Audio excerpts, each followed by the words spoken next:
Hello. How you doing? Just one second here. Let's get this settled here before we get started. We're over here. Uh, okay,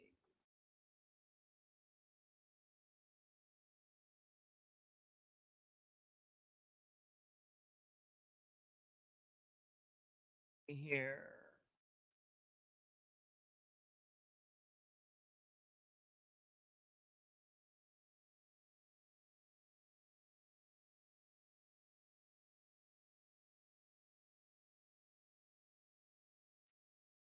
All right, here, ladies and gentlemen. Sorry here. It's taken me just a second to get everything going. I wanted to make sure that we had it shared. Welcome, ladies and gentlemen. This is the Political Spotlight, and I am back in action. I'm still a little sore.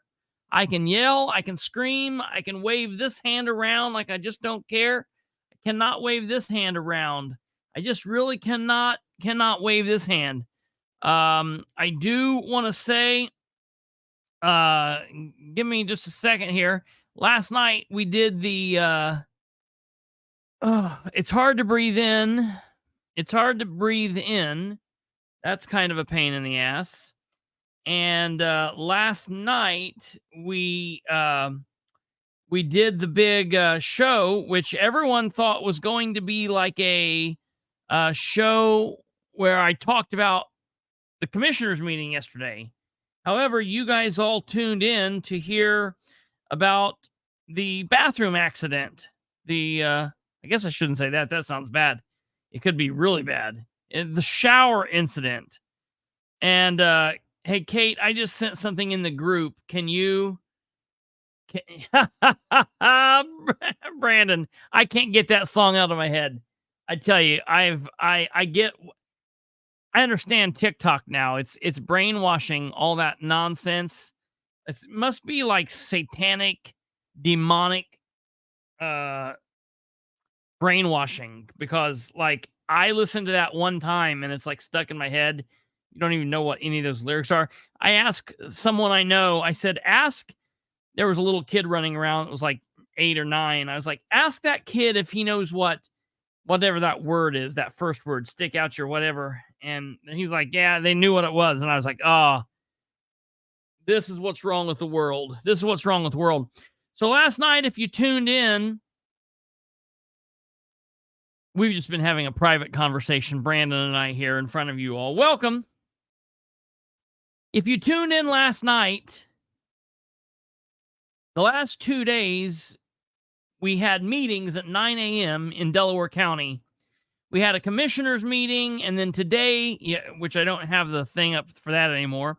And then today we had this meeting, the Delaware County Council meeting at 9 a.m. So for the last 2 days at 9 a.m., we've all met up at the 3rd floor of the Delaware County building. It's a shell of its former self, I'll tell you.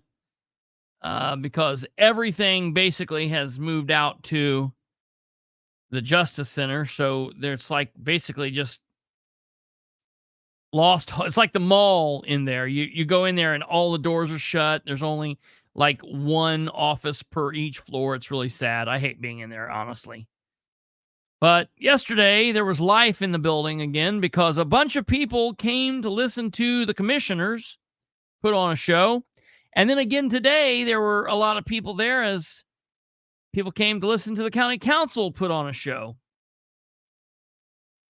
During normal working hours, as Clinton's pointing out, which is hard for people to be there. We live stream it here for all of you. For all of you that cannot attend, we do live stream it here on the Political Spotlight under the playlist Live on Location. It's here. You can always watch it. Many of you tuned in last night to listen to me give my thoughts and give my commentary on the said meeting yesterday, and then to give my thoughts and my commentary on what possibly would happen today. Um,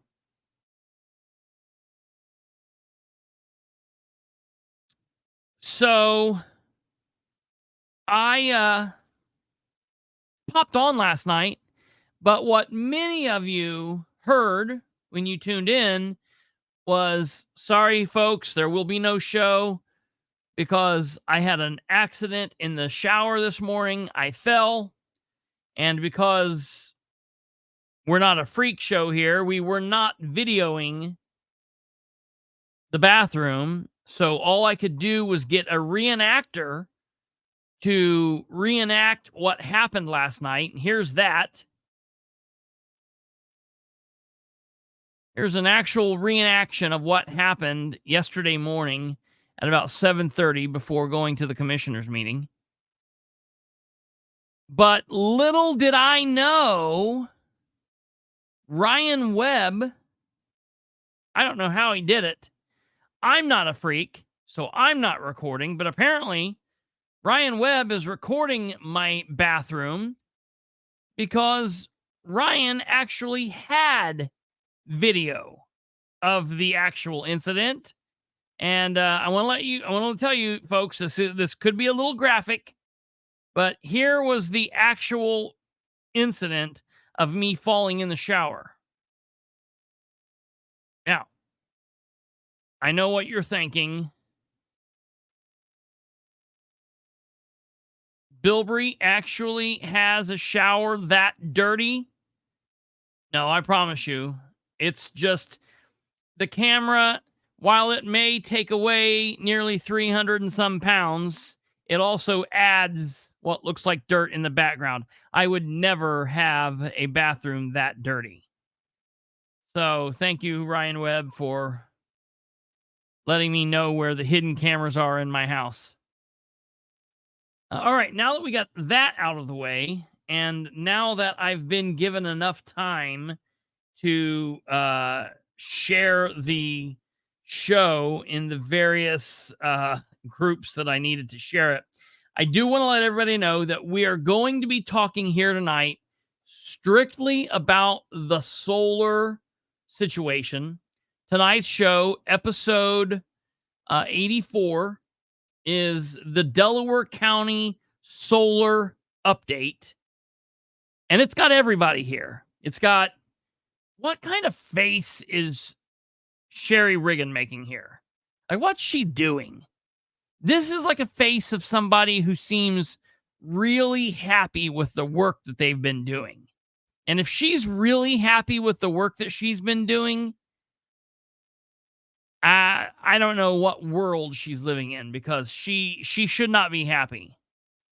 And we got old Henry here. He's just, I don't know, angry. He's just an angry. And then James King is like angrier. He's like angry and angrier. I don't know what their deal is. Then down in front here, we've got most of the council. Delaware County Council is a 7-person council. But if you see here, we've only got 6 council members. Who's missing? Who's missing? It's hard to tell.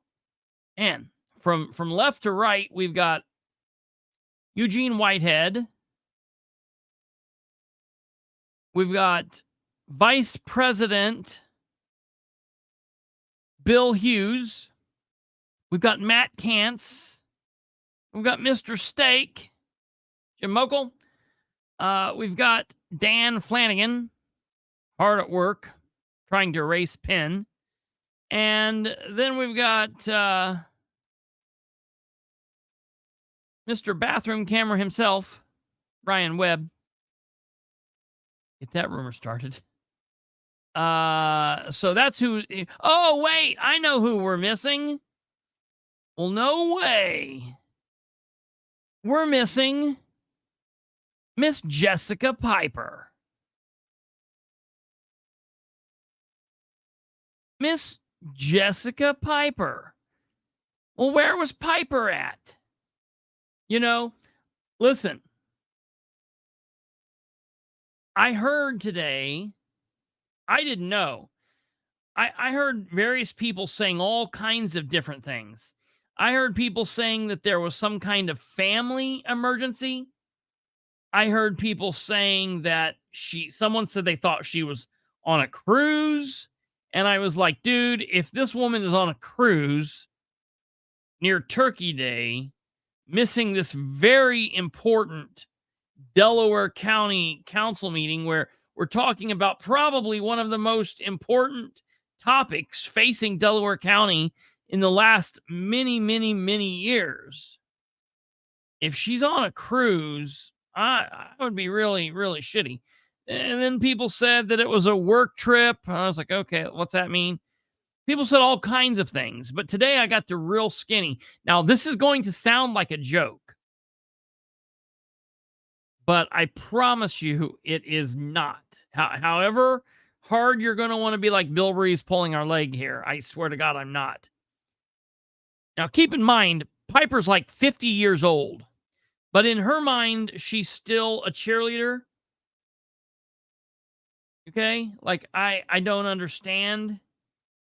Like, if she was a man, we would say that she's like that guy that goes back to high school wearing the letter jacket when he's 30 years old and he's got the earring and he's trying to pick up, the hottest chicks in school, even though he's like 30. Piper's like 53 or something like this.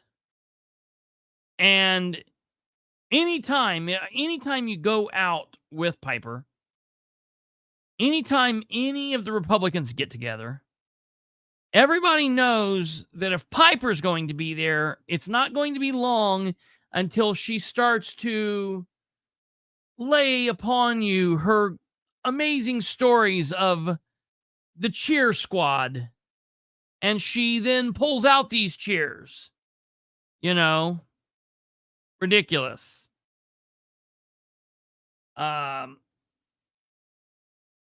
Which is really ridiculous, It's not like she's a cheerleader for the Pacers or for the Colts. Like, she might have been like, I don't know if she was actually a cheerleader at Purdue or if she was like in the cheer, like the groupie, like section of the girls. It was like, got like the water for the cheer. I don't know. I know she was a cheerleader at Delta. She was there like 10 years before I was there. But today I hear that Miss Piper is actually in Hawaii with the Purdue basketball team. Now, why on earth, why in the hell this 53-year-old counselor would need to go to Hawaii with the Purdue basketball team? I have no idea, but I'll pause here for those jokes to write themselves.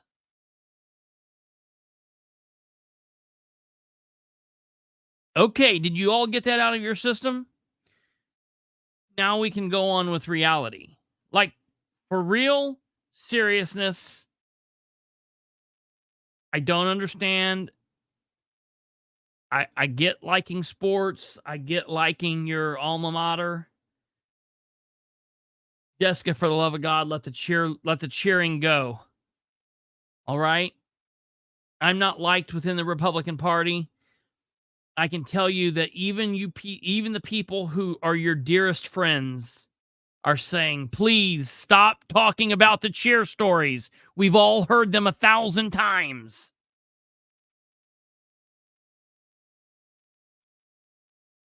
That being the case, I have got to tell you, thank God she was gone. We're going to watch some snippets from the Delaware County Commissioners meeting yesterday. I wish she would have took King with her. I wish King would have been reliving his days of cheering. When he was on the cheer squad for the Ivy Tech circuit boards or whatever it was. wherever he took his 2-week typing course at. Because maybe the commissioners meeting would have went a little smoother yesterday had he been gone too. But alas, he was there. And that being said, listen, the council meeting today went smoothly. I want to be very, very serious when I say this. Bill Hughes ran an amazing council meeting today. It got started quickly. They stayed on point. They went through the agenda. Listen to this. They got to the public concern section. And I thought I was going to have to get up and say something because he was really adamant to go hard about the 3-minute time limit. But folks got up to talk, and the time limit went ding, ding, ding, ding, ding, ding. The alert, letting people know that their time limit was up. He didn't interrupt them. He let them continue talking. Every single one of them that went to the time limit, he allowed them to finish their thoughts. Holy crap. What an amazing thing. He didn't say, "Stop, shut up." I can't do that. That hurt. He didn't interrupt them rudely like an asshole. He allowed them to finish their thoughts. Some of them he even allowed to have 2, 3, 4, 5 sentences afterwards. It's almost as if Mr. Hughes said, Vice President Hughes said, "We've got a 3-minute time limit. Go." And then when they came to the 3-minute time limit, he realized, "Whoa, these are my bosses. I'm a public servant. I will let them finish their thought." He also said that Ben was the timekeeper, but not the time enforcer. Ho, ho, ho, ho. That's good, because, you got to keep Ben in his place, because Ben likes to shout shit out, and sometimes he likes to kind of speak out of pocket. And, you never know when someone's going to have to get crazy because people get tired of hearing Ben forget his place in the corner. So I just have to say, for the love of God, please, Jessica, can you start traveling with the Purdue basketball team monthly?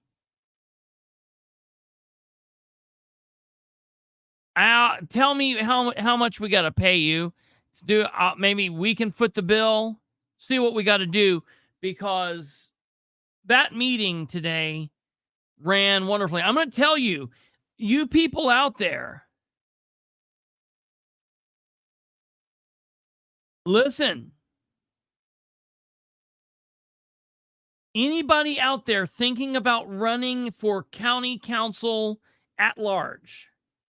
You currently have 3 at-large members: Ryan Webb, Jessica Piper, and Eugene Whitehead. Now, probably be a good idea to keep Ryan Webb. Probably be a good idea to get rid of Eugene Whitehead. Probably be a good idea to get rid of Jessica Piper. But anybody out there that's running that doesn't use today's meeting compared to any other meeting this year that Piper has ran as an advertisement of why Piper should not be reelected, you're missing your mark. If you're a candidate running for county at large, county council at large, and you do not use the fact that today's meeting ran heads and tails better than any meeting that Jessica has ran, and you're leaving some on the table. Okay? So,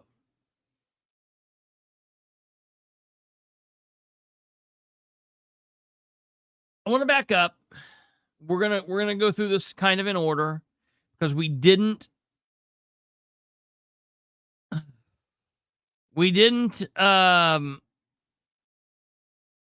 talk about the commissioners meeting yesterday. So we're gonna start off with the commissioners meeting. I think Ben has done really well at offering advice, mostly only when asked. Yeah, yes. I I think that's probably pretty right. I've got some issues with him that's not related to the county council, that's related to his work with city government when he is the attorney for the MRC or whatnot. So I won't bring that into this specific time. My only advice is I feel like Ben wants to be an elected official really, really bad. And to that, I'll say, okay, then file and run for office, but you don't get to the same, you don't get that same privilege as the help, dude.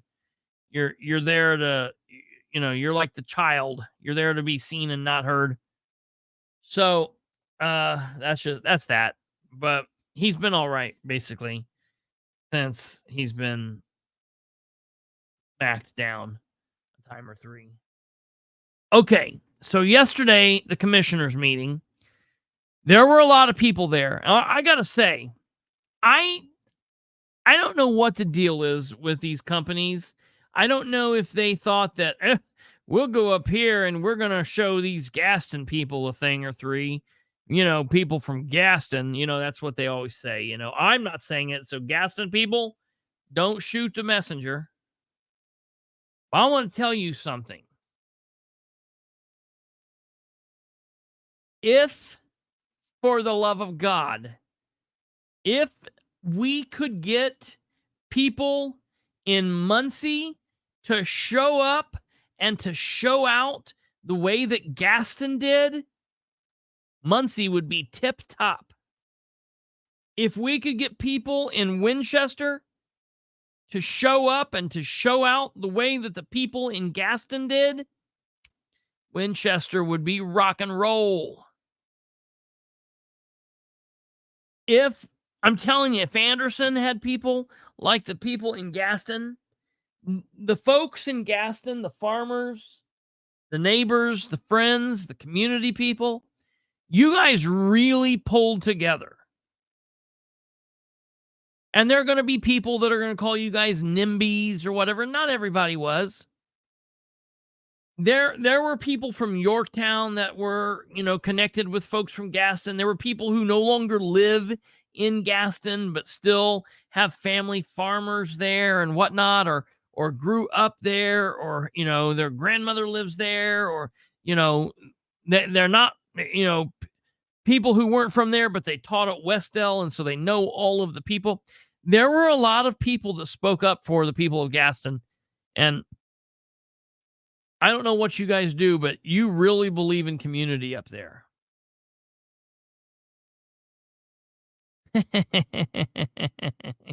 Joey, yeah. I'm really impressed by the folks of Gaston. I think you guys did an amazing job. And the amount of research and the amount of knowledge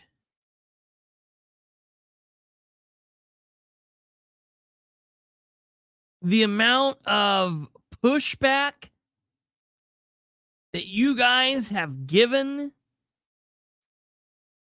off the charts. Yeah, Counselor Webb brings up a good point. There's virtually no pushback from Albany. What was the size of that one supposed to be? What do you mean, Joey? What was the large? Are you talking about the 35,000? Or what are you talking about exactly? Or are you talking about the one in Muncie? Or are you talking about Albany? Yeah, Albany was going to be significantly smaller. But I still thought that there would be some people from Albany that would be like, okay, we don't want this here. But the people in Gaston, man, and they played to their strengths for the most part. They organized. It was a well organized machine. They knew the people that was good with research, and those people did the research. They knew the people that was good at getting out signs, and they let those people put out the signs. They let the people who was good at speaking speak, and they didn't do a whole lot of this, everybody getting up and saying the same thing. So many of them focused on their specific part, and they worked like a well-oiled machine. And I would say no matter what happens here, the people of Gaston need to be proud of their community. They need to be proud of their engagement. They need to be proud of their public involvement. And I'm praying, I'm asking you people, you Gaston folks, the folks from Washington Township, please don't go away. Don't go away. Stay involved. I had somebody last year when this first kicked off at the end of 21, 22. I had someone contacting me and telling me that they wanted me to go hard and help bring people's awareness to this, and they wanted me to use my platform. And I said, yeah, I'll definitely use my platform to say that I think that there are some issues here, and yada yada yada. And I did that for a while. And then this person said to me, when the commissioners put the moratorium in place, this person said, okay, well, you've now got to give them some praise. And I thought, well, first off, thank you. Thank you for that. But I mean, and I don't mean this shitty, but like I'm good at what I do, I know. And I know that I knock on these people quite a bit. But you got to understand, just because this, first of all, I would always give them praise for doing the right thing. I will, if Ridenauer does something tomorrow that I think is good and that is good for the people or good for city, I'll praise him for it. If James King does something, if Nora Powell did something that was good for the people, I would say it. Okay. I have no problem giving praise where praise is due. I have no problem leveling my level of vitriol against people when I feel like that is due. Okay. I've got no problem with that. That being said, I told this person, I said, listen, you got to understand, this is your first involvement with these people.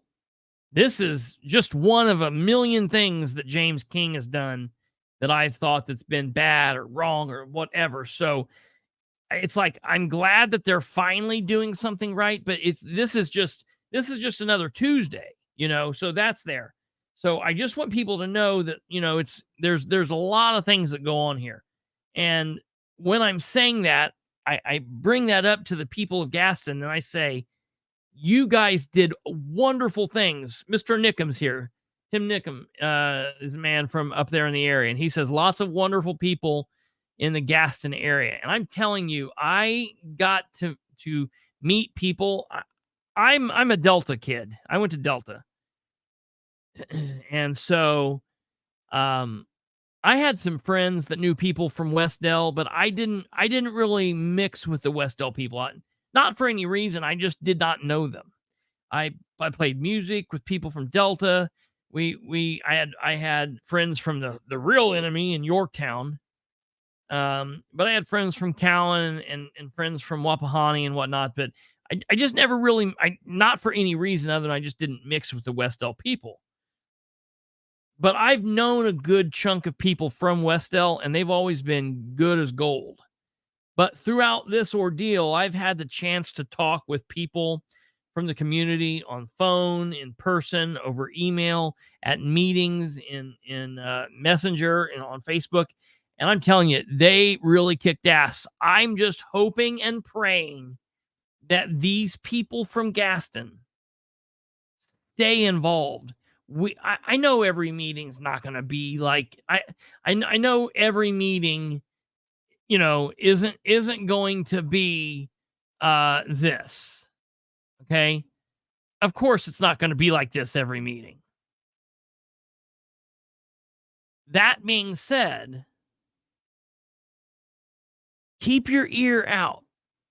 Watch those meetings. Ryan Webb said it best today when he said, we, the elected officials, need to do our end, but you guys have a role to play too. So we'll get to that. But I want to go through some of these goings on from the commissioners meeting yesterday, and I want to let you guys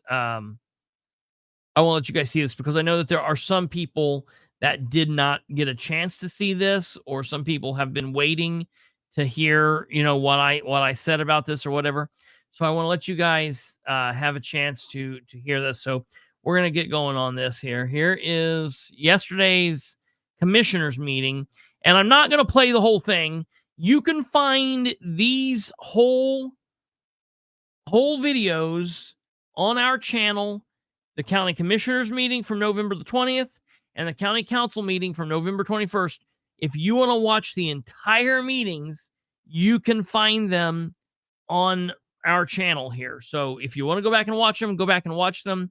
But we're just going to play different clips, and I'll tell you what they mean and why. So here we go.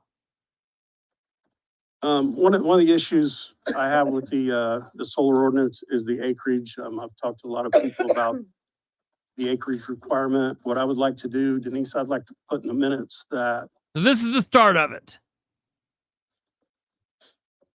Thank you. Very good, thank you.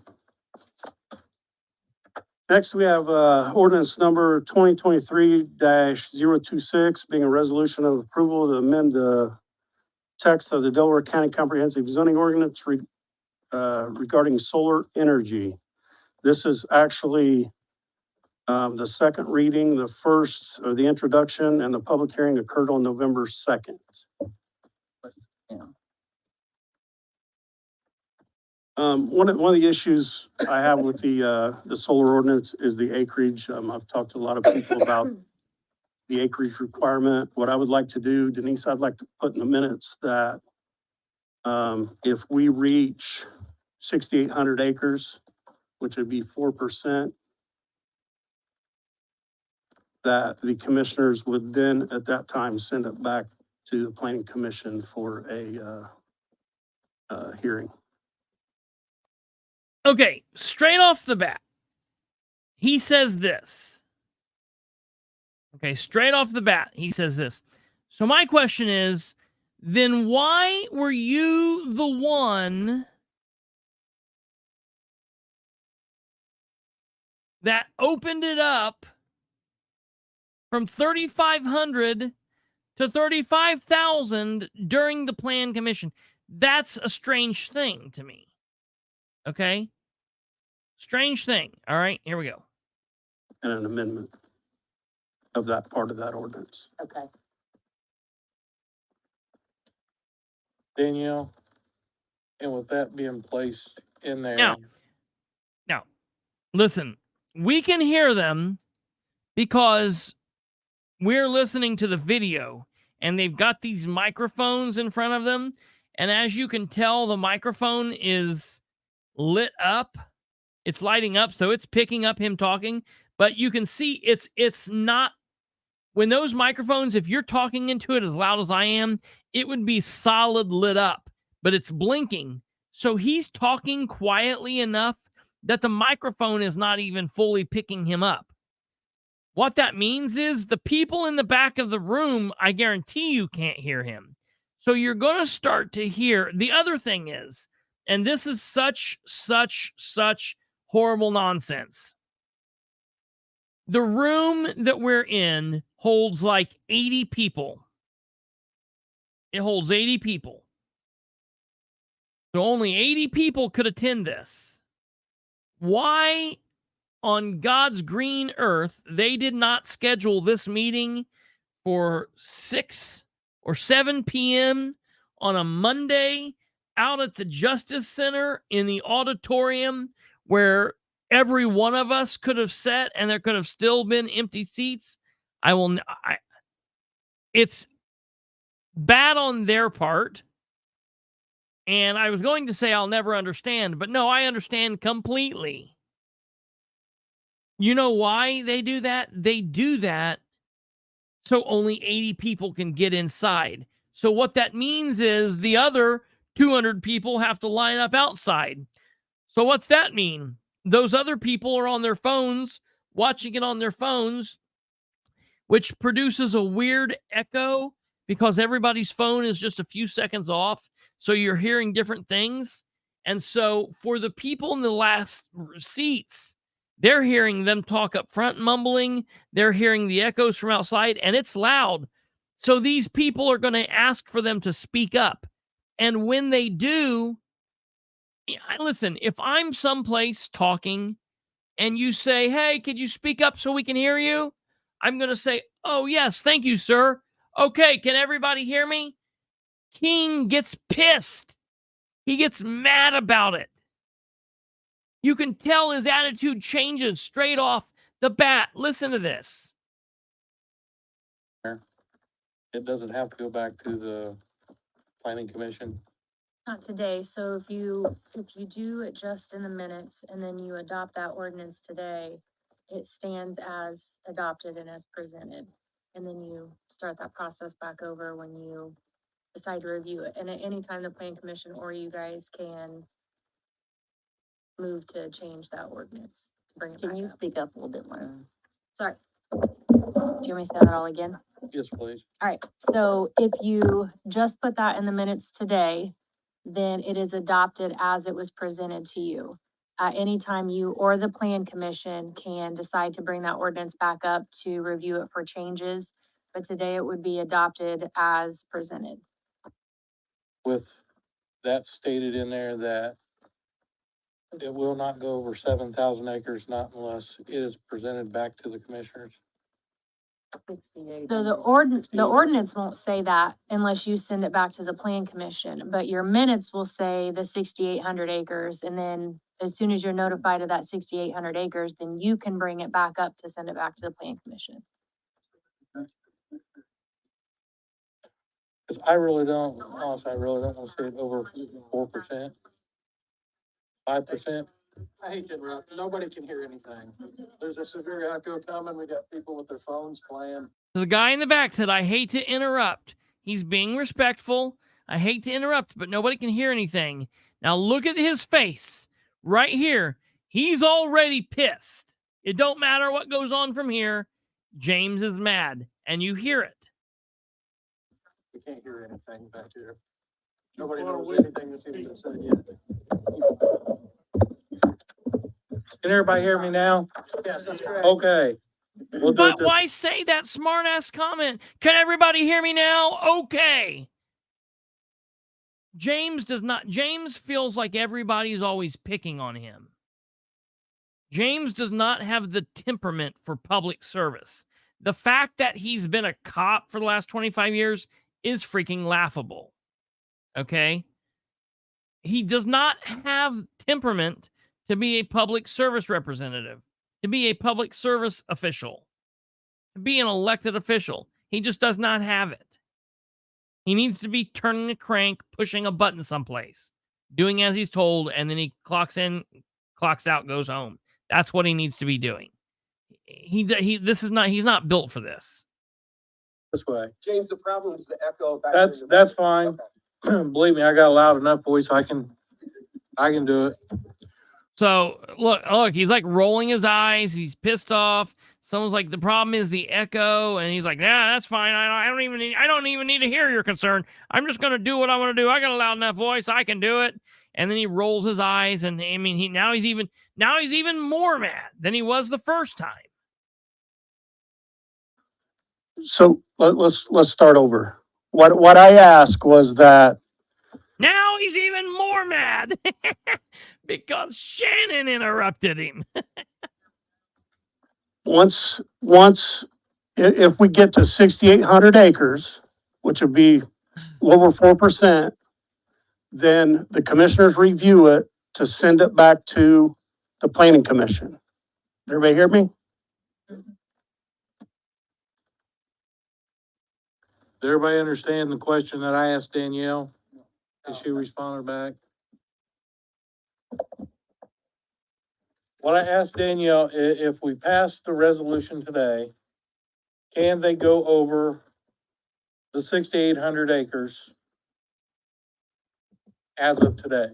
If we pass that and it is in the minutes, because one of the things that I'm afraid that will happen is if we send it back to the planning commission, everybody's gonna be calling everybody else. No one can hear you out in the hallway, not one person, there's like 15 people. On Facebook. So, and Mark said that.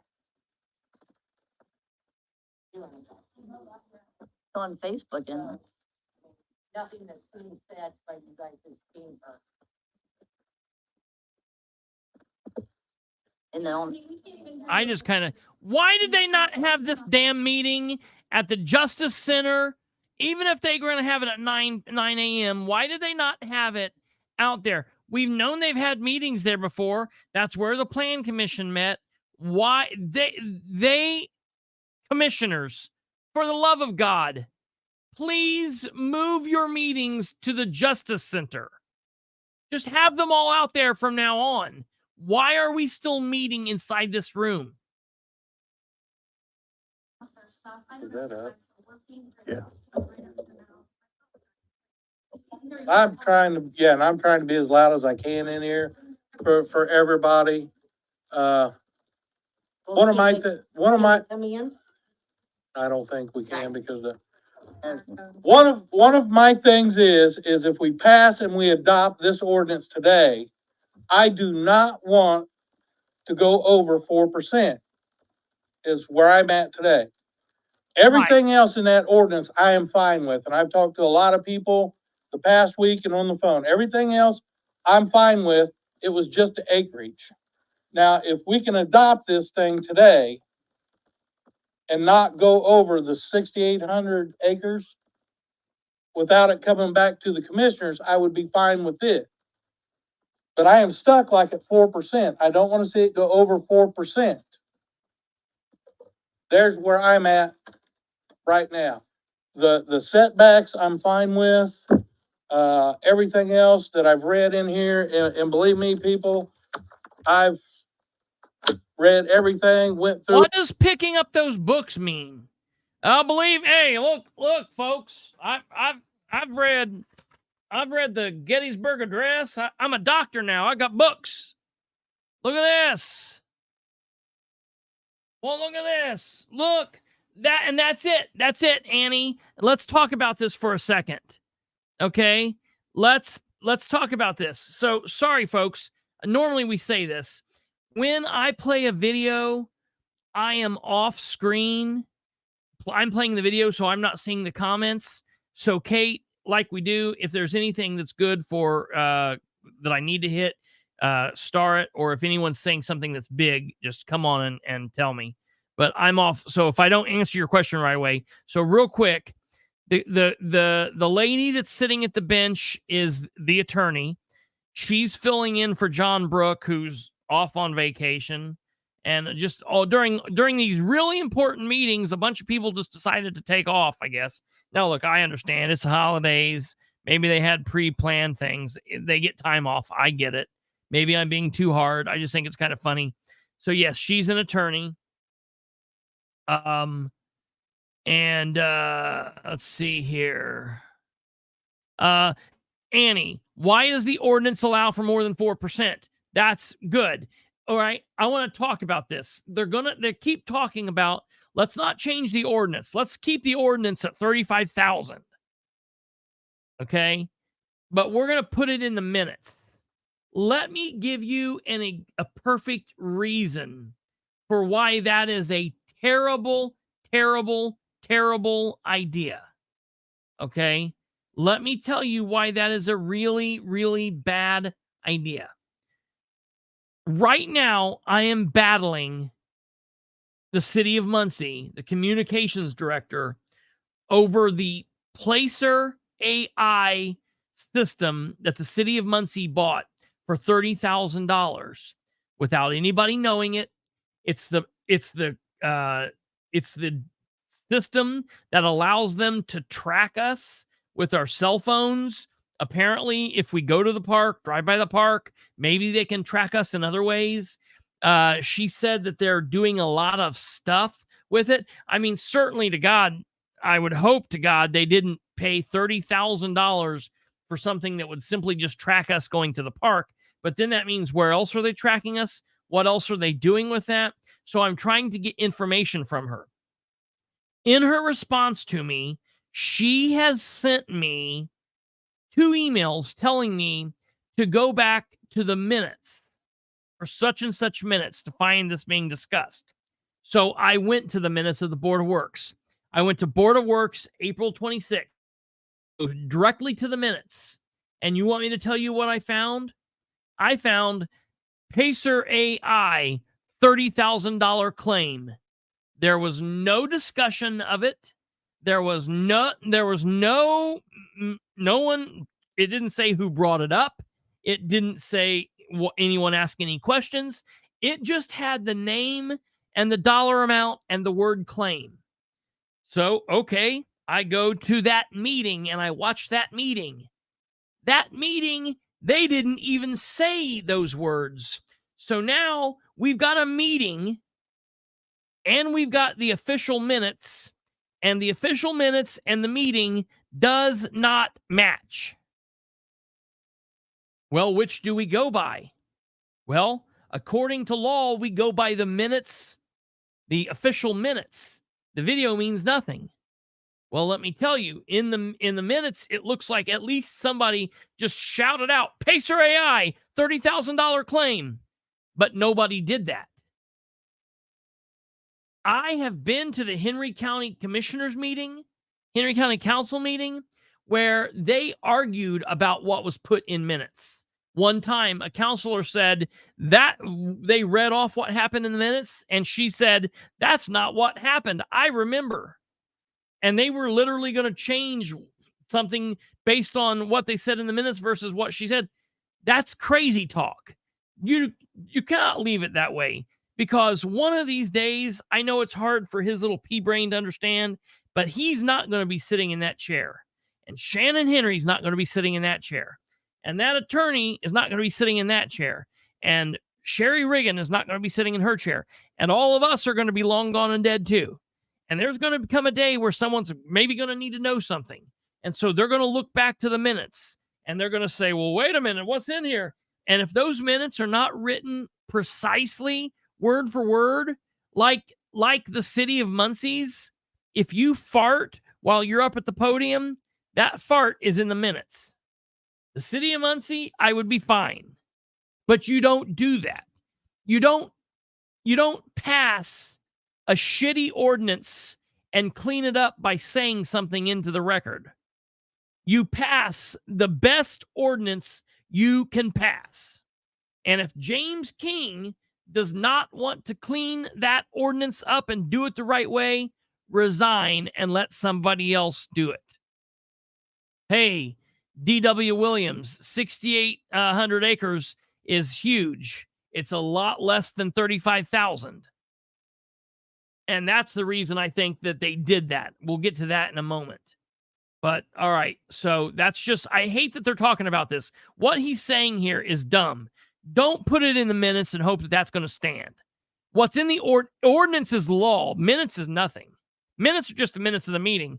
Ordinance is the law. So when it comes down in 5 years to saying, hey, wait a minute, the ordinance says this, the ordinance says 35,000 acres, and the minute says 4%, what are we going to go by?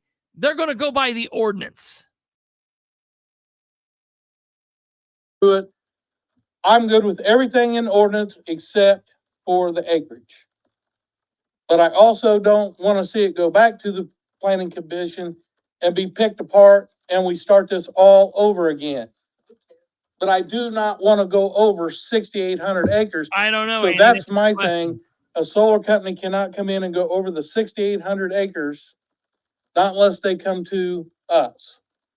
So do we know right now how many have signed up, what the total acreage is?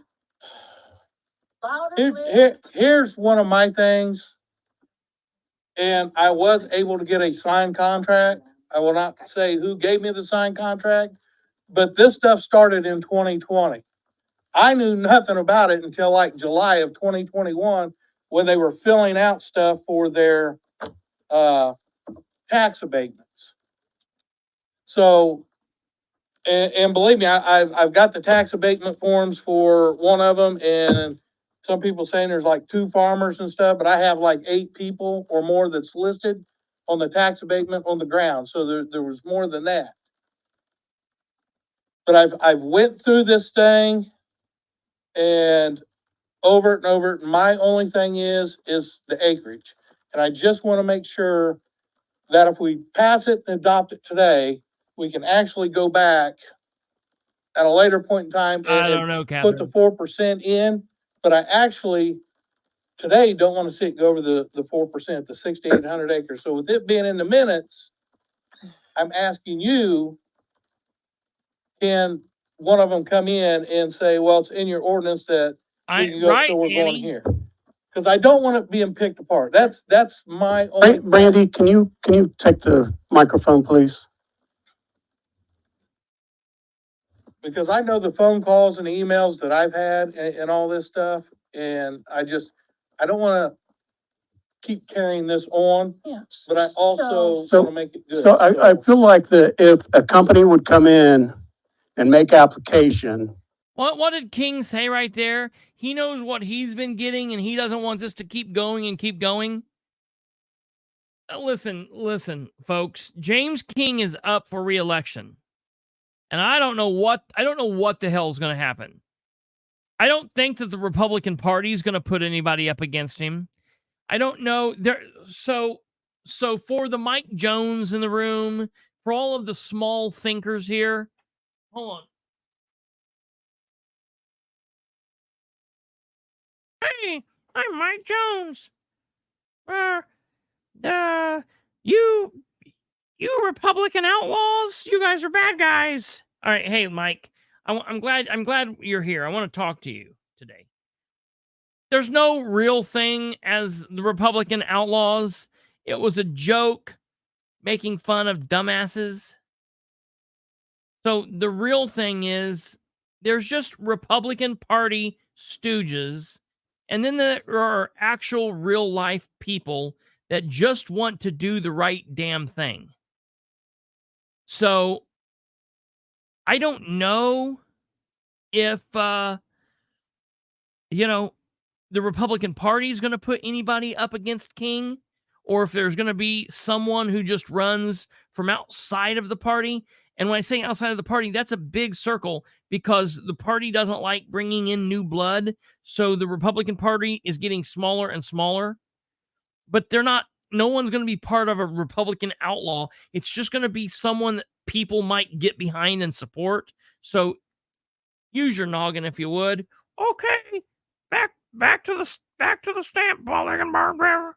All right, thanks, Mike. Don't hit any parked vehicles on your way home and leave the scene. So listen, I know that King is running for re-election, but he's telling us each and every time there's any kind of issue, he tells us, I don't like getting phone calls. I get yelled at. I don't like getting yelled at. I'm tired of getting bitched at. I'm tired of the pissing and moaning. I don't like the communication and transparency. He tells us time and time again, he does not like his job. He does not want to do it. Yet you all keep sending him back to the seat. Let's not do it this time. Don't re-elect him. Please, for the love of God, somebody run against him. We would be notified by the planning commission that this potentially could go over that acreage, correct? Correct. Now, to James's point of making it 4% right now, Listen. I can let Cynthia explain that a little bit better, but I think it would need to, if that's a change that you guys want to make, if it goes back to the plan commission and they accept that change, then we're good on everything else. But I would like Cynthia to come Thank up and you. address that and maybe explain it Absolutely. better, okay? Thank you. Good morning, Commissioners. My name is Cynthia Bowen. I'm with Rundell, Ernstberger and Associates, and I was hired to help the Plan Commission put this ordinance together.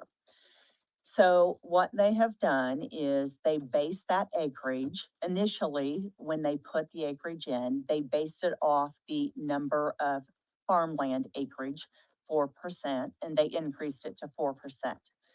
So unless you What? change that to 6,800 acres and put that cap on there, it will, the percentage could increase if the number of farm acres increase.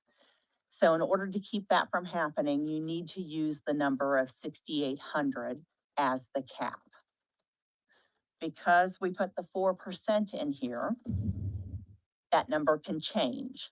So you would need to change it to the 6,800 if that's what you want to cap it at. See, What so you mean they wrote an ordinance? She literally just told us. They put a number in the ordinance that's meant to change. She just told us that. So if you want to stop that, you need to take the percentage out and you need to put an actual total amount. Did you catch that? Yes, Jackie, you're 100% right. King comes across to the public like he does not want to be inconvenienced by calls, emails, people. Listen, yeah, absolutely. He comes off so poorly. It's horrible. Absolutely horrible. How would they be able to increase farmland acreage? Well, that lady is just an attorney for the planning commission. The attorney for the county is even worse. That's John Brook. He's not there right now. It's someone. Yes, we do need new attorneys, but we need new elected officials to make that happen. I don't particularly know how the farmland would increase unless you would like tear homes down and then till over, I don't know. I don't know how exactly that would happen. It's just interesting what she said. It's just interesting what she said there. That's interesting to me. Okay, here we go. happened to the 3,500 that the committee suggested? So That's a good question. That's a really good question, Commissioner Riggin. What happened to the 3,500 that the committee, a committee of people that were for and against, and people that were neutral, got together? They spent almost a year doing it, and it was a big deal, and they put up 3,500. What happened to that number? With this, hang on, sir. Okay, hold on. Yeah, Shannon didn't want him saying he did it. Shannon's the one that fixed that, changed that one. Ask him. So the Plan Commission changed that number at their meeting Yep, 3,500. and increased it. yep, Well, to a lot. the committee recommended the 3,500. Yeah. Yes, you're right. The Yes, correct. they committee did. recommended 3,500. Correct, they did. Yeah, and so they've studied it and we appreciate all the work that they did. We appreciate it by absolutely tearing it all up and by shitting on it and doing completely opposite. You know, if she really appreciated it, you know what she could have done? Because she's a commissioner, she could have made a motion that we adjust it back down to the 3,500. We send it back to the planning commission, and that's that. But she didn't. And I know what she's going to say. Same thing she always says. I can't do anything against those two guys. Well, you know what?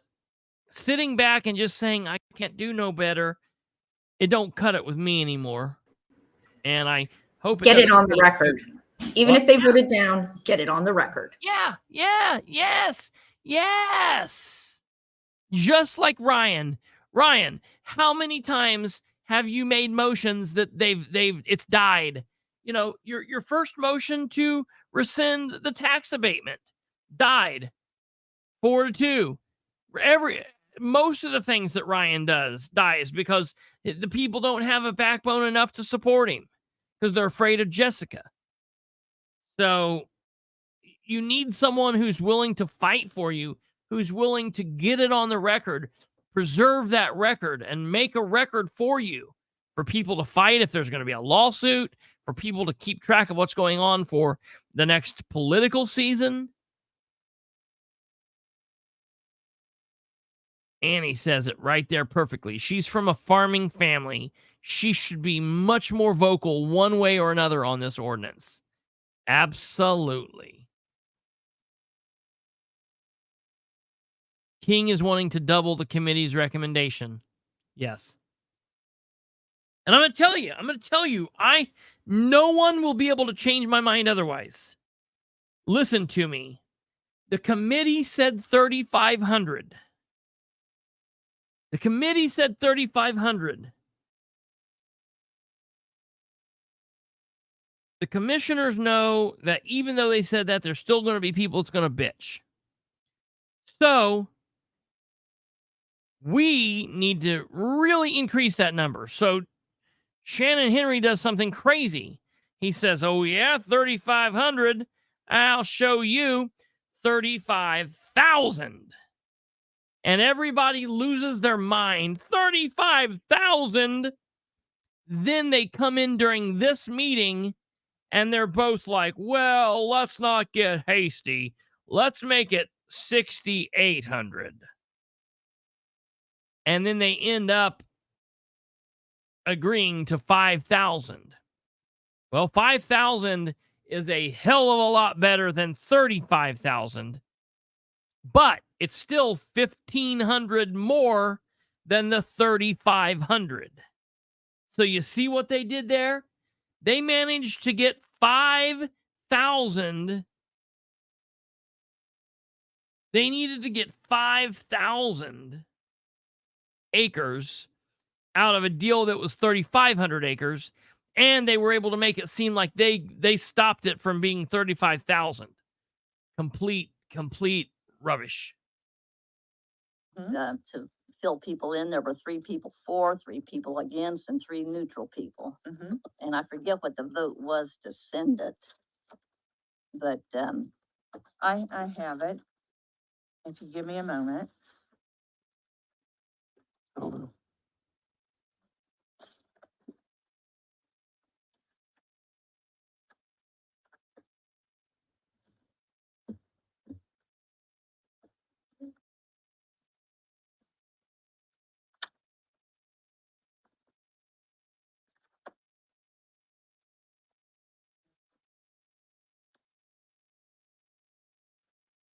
So the group did several calculations, but they used 175,000 acres of farming based on the census. 2% of 175,000 is 3,500, somewhere close to 1,680 acres. That's the maximum size or total amount of acres devoted to solar farms is what they said. So, 2% of the 170,000 is 3,400 acres. And so they decided to use that as the maximum. So the vote ended up being look here, because they ended up taking 3 votes on it. They imposed a 2% limit on the total number of acres in the county that could be under panel. It was 5 people for it and 4 people against it. Okay, thank you. Well, there you go. So I Pretty, guess this is, pretty divided. Wasn't like it was a smack dab, like, whoa, we got a winner here. We got a mandate. It was a pretty divided situation. where we're at. I mean, we either gotta do it now or we gotta do it later. Yeah, Well- that is genius. That's genius. We've either got to do it now or we've got to do it later. That's the bottom line. I was going to give a little speech before we got into making Whoa, I was going to give a little speech. recommendation. And I do again thank the committee for spending 10 months looking it over, pros and cons. And this has been a very hard decision to make. And I was gonna recommend that if we did any at all, we decrease it to see how it goes in our county, because to me, it is putting junk on good land, that it helps the community, but why do we have to be the ones to? Putting, Because we don't know listen, what's you gonna heard it happen. right there, folks. She said that's a pretty bold statement. It's putting junk on good land. So she said, why don't we decrease it and see how it goes? That's pretty bold words. And did you see Shannon look at James? Did you see Shannon look at James? Watch this. To see how it goes in our county, because to me, it is putting junk on good land, that it helps the community, but why do we have to be the ones to? Because we don't know what's going to happen in 10, 20 years. It's such a new product to put out in the field. And the drainage, I'm always concerned about the drainage. How do you go in and repair something that's been out there, and then underneath there's drainage issues? And I just don't think it's a good mix.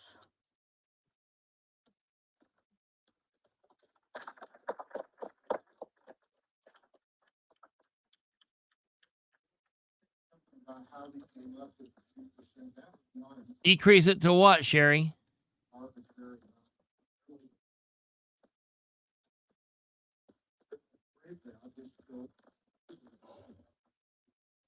Can you go to the mic and state your name? State your name. You'll be the only speaker All since you right. was on that committee. Here comes Mr. Tim. Thank you. My Tim name's Tim Nickum. And I want to take a step back before we came up with a 2% cap on farmland. We were presented with information from the Indiana Utility Regulatory Commission. And the information was backed up by a representative that we had come in from Hawthorne Solar. And in that information, we discovered that Delaware County's existing infrastructure would only allow for approximately 5,000 acres of panels to be built. That's all that could hook to the grid, 5,000 acres. So in an attempt to not just throw the county wide open to every acre that was available, that's where we compromised on the 2% number, which was 3,400 acres. So it was a very much of a discussed number. It would allow these facilities to come in, but it wouldn't just throw the county open to everything. And what I'm afraid is going to happen is if we go anything over these 5,000 acres, we will not only see applications for ground covered in solar panels, we will start having these companies come to us insisting that they must build battery storage parks. That's the next big battle that nobody wants to talk about. It's going to hit us like a ton of bricks, They're gonna say, we can't make any money on these solar projects because we can't capture the energy when it's made. I already know people who have signed up their land to lease for batteries, and it's coming. And so anything that is over that amount is going to be wide open for the next big battle.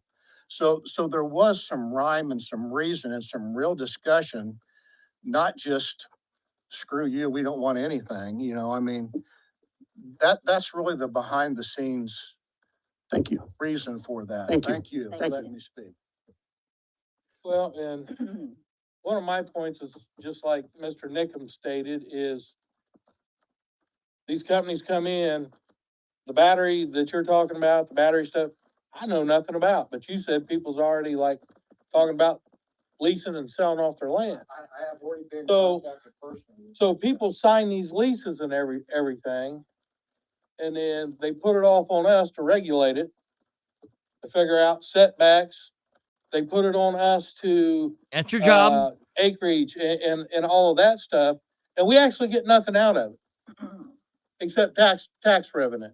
Well, I mean, what do you want to get out of it, King? That's a really gross statement. Which I hate to say, tax revenue in this county is good, because we don't have enough really revenue to come in to pay like a lot of our employees, like our sheriff's deputies are underpaid, our highway guys are underpaid, even the people that work in here, everybody's underpaid. So tax dollars actually would be good here. And the money off of like the solar would actually be good here. But one of the things that I would look at, and I've told everybody, is if it's in the Gaston area, take those tax revenue dollars and put it in the Gaston Listen to area this. and help the folks in Gaston.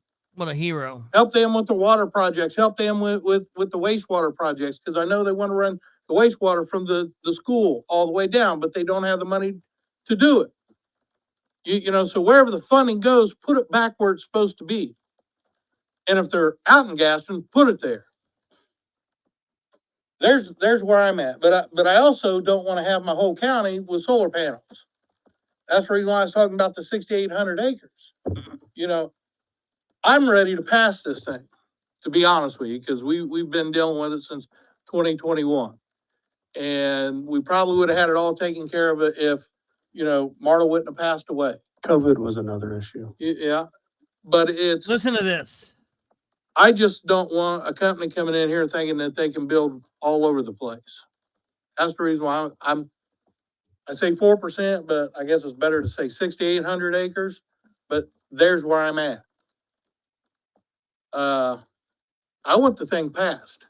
I'd love to pass it today, but I want to make sure if we passed it today, that somehow we go back to the 6,800 acres, either within the month, 2 months, or whatever. I want 6,800 acres. I don't want 35,000 acres. I want 6,800 acres, but I'm ready to get this thing passed. And because once this is done, we have other things to work on. And it might be the battery stuff that you're talking about right now.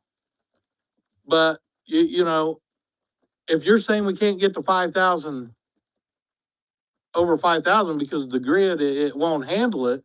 So I mean, we really can't go over that if we passed it today, but then we can go back and work on changing it to the 4% or the 6,800 acres, correct?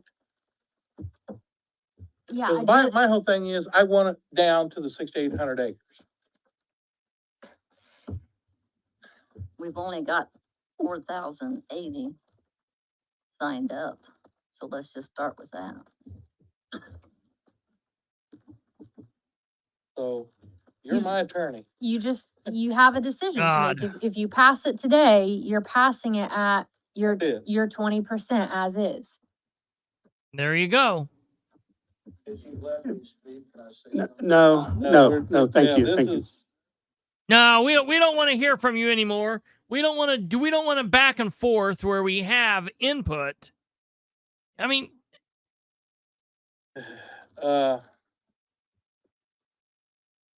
See, this is tough for me. I know. I mean, it really is, because we've It's dealt with been it tough for a on long everyone, time. and I want everybody to understand that. This as many people as we have against it, we have for it. This has been a tough, Where are they at? Where are they at?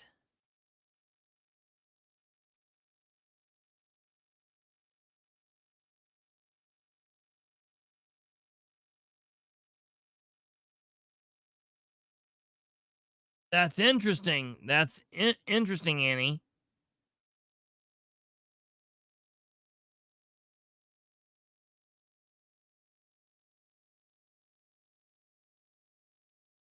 That's interesting. Okay, here we go. this is, now listen, let me speak. Let me speak.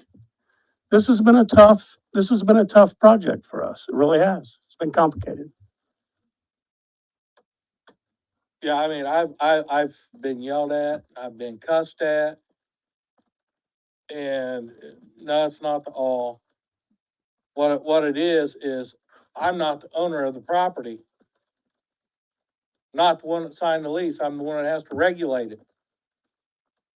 If the farmers don't sign the lease, we're not Boo-hoo. sitting in here right now going over this. You know, and there's where one of the things are.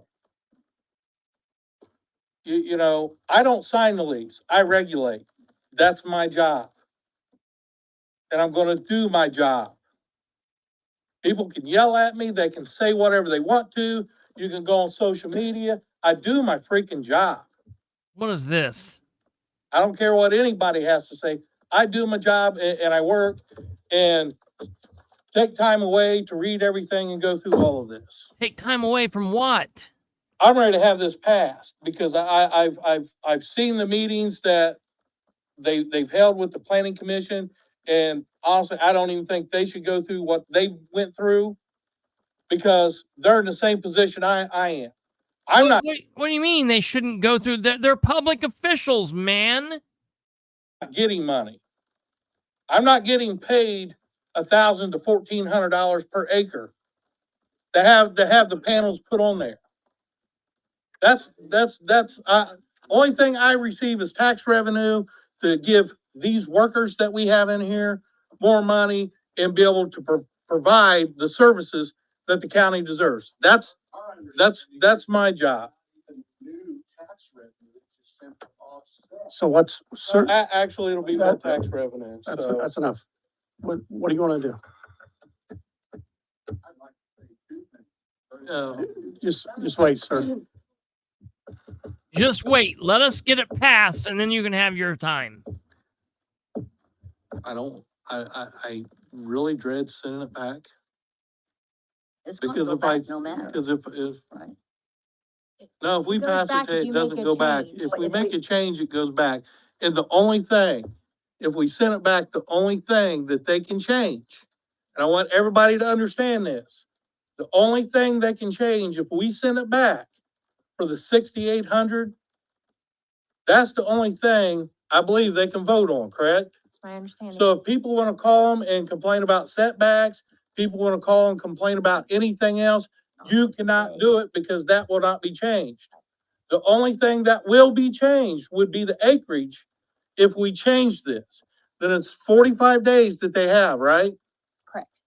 And if it's not changed within the 45 days, then the 6,800 acres actually takes effect, correct? Correct. But if we adopt it today, then it's done. If we adopt it today, it's done with the 20%, which we have. Unless we take it back. Yeah. And the problem with taking it back that I see is, are we gonna continue to have these problems? Everybody So I've talked to, This the goes. biggest thing has been the acreage. We continue to have these problems. 5,000? I'll do 5,000. If that's all we can do, Yeah. I'm good with the 5,000, but then we would have to send it back for the 5,000, right? Correct. Or I can put it in the minutes. Once we reach That that, is we so go back. gross to me that they're willing to If- do if something The half-assed. 5,000 is put in the minutes, we do it now. Can they go over the 5,000 without coming to us? Well, I think they'd have to, And To the planning commission. so you'd be notified, and then that would trigger if you wanted to make an amendment, you could do it at that time. Or we could, If you pass or we it, could do it with this in the minutes today, but then go back and change the acreage. when we get to that. I don't wanna go over 5,000 acres. I'll go with 5,000 acres. I do not wanna go over 5,000 acres. I've got questions. That's the on thing, it. Annie. It's like, why But didn't official anyone move not into want legal to send it back? And I don't know the answer to it. She's probably more apt to be able to answer that question. I wasn't aware of all these changes, the acreage and all this stuff. So that's the reason the question comes up now, where I would have asked it sooner. And here, My here, question is, or got the concern auditor is talking that for whatever if it's reason. adopted today and with in the midst to go back and change the acreage, if for some reason a company comes in and files a petition or an application to do something greater than the 6,800, are we obligated at that point, or are we in the middle of a lawsuit because we can't stop because our current ordinance allows for that? Or can we stop just because it's in the minutes? I don't know the answer We, to that we question. may be obligated at that point, once they apply. Oh, that's That what- could be a potential problem. so if you pass the ordinance today, the legal answer is there is nothing stopping them from coming in and doing that. Right. Because your ordinance as it would stand is there. Now, you have Right. in your minutes that if you want to unilaterally at any time come in and change it, you can bring it back before the commission, you guys, and start that process to Boy, she to seems change like it, she's but got a lot of as like, it stands today, it would be 20%, and a company could come in, make that application, and start that process. Would you agree with that, Ms. Bone? Okay, so there's two things here. You have a moratorium in place, as I understand, till the Correct. 31st. Mhm. So, you're protected until the 31st. and what is unless going you on with Sue extend that Arrington here? in It looks order like somebody to got get this her from like ordinance the passed. home. They have, in the ordinance, it's listed specifically 35,000 acres. So, I mean, you could do it one of two ways. You can pass it today and then make an amendment and send that amendment back to the Plan Commission and have them change it. Or you can just reject reject this line item and suggest the 5,000 or 6,800 acres and send that back to the Plan Commission and have them hear it at their January 4th meeting, which is 45 days from now. Which So is we- exactly said. 45 So we days from can, now. so we can pass it today. Hear how With an ridiculous this is? All right. So the bottom line is, folks, here's what goes on. I'm going to let you know what they go on, and we're going to go on to the council. They pass it. They pass it. Well, we'll skip forward, let you hear that. From the 35,000. Flag in there. Meeting, Thing that they can change, correct? They only can't go in, change that like, they could make. people can't be calling them up and saying, hey, you need to fix the setbacks, you need to do this. They can't go in and do anything else except that, correct? He's so worried Section about people 8. getting phone calls. B, which is land use limitations. And the maximum number of acres devoted to all solar farms under panel is limited to 5,000 acres.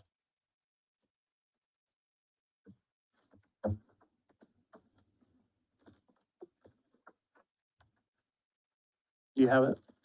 You guys good? Matter. So if we could just table this and give us a little bit of time, we can hopefully get it done for you guys. The resolution number 2023-0. You guys good? Section 8.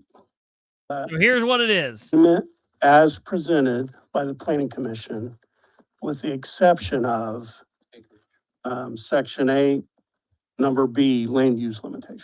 Can we do it that way? I think so, and I double checked with John this morning because I assume that might be something that came up, and that's. Isn't it interesting, Timmy? Listen to what she just said there.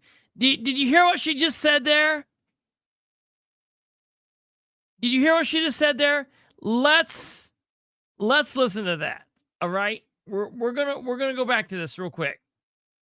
Isn't that so interesting? That's real. That caught my ear yesterday. Listen. I don't want all those people to start getting all the phone calls and all that. Amendment as presented by the planning commission, with the exception of, section A. After all this crazy insanity that these people have talked about today, all of the craziness, he's like, okay, we're going to do it as presented. We're going to do it as presented, except with the exception of Number B, land use limit. Section 8, number B, land use. Now listen to what the attorney says.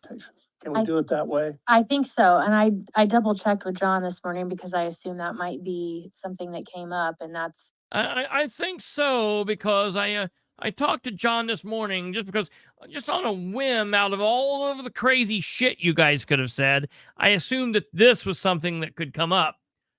No, I'm going to tell you exactly what happened. They talked about this in a pre-meeting, and they worked over the fact that they were going to go with section 8, number B. And so she got on the horn with their real boss. Had John Brook been here, none of this would have happened. John Brook would have told straight off the gate, this is what we're doing. He wouldn't have waited any of this. He would have known that what they were doing before they went in there, and this would have taken 3 seconds. They would have talked about this for 3 seconds. Tim Nickum wouldn't have got a chance to get up and talk. They wouldn't have had any of that yelling and carrying on. Brooke would have told him. She just didn't have that in her. She don't know that's how it goes. That was insane, what we just heard there.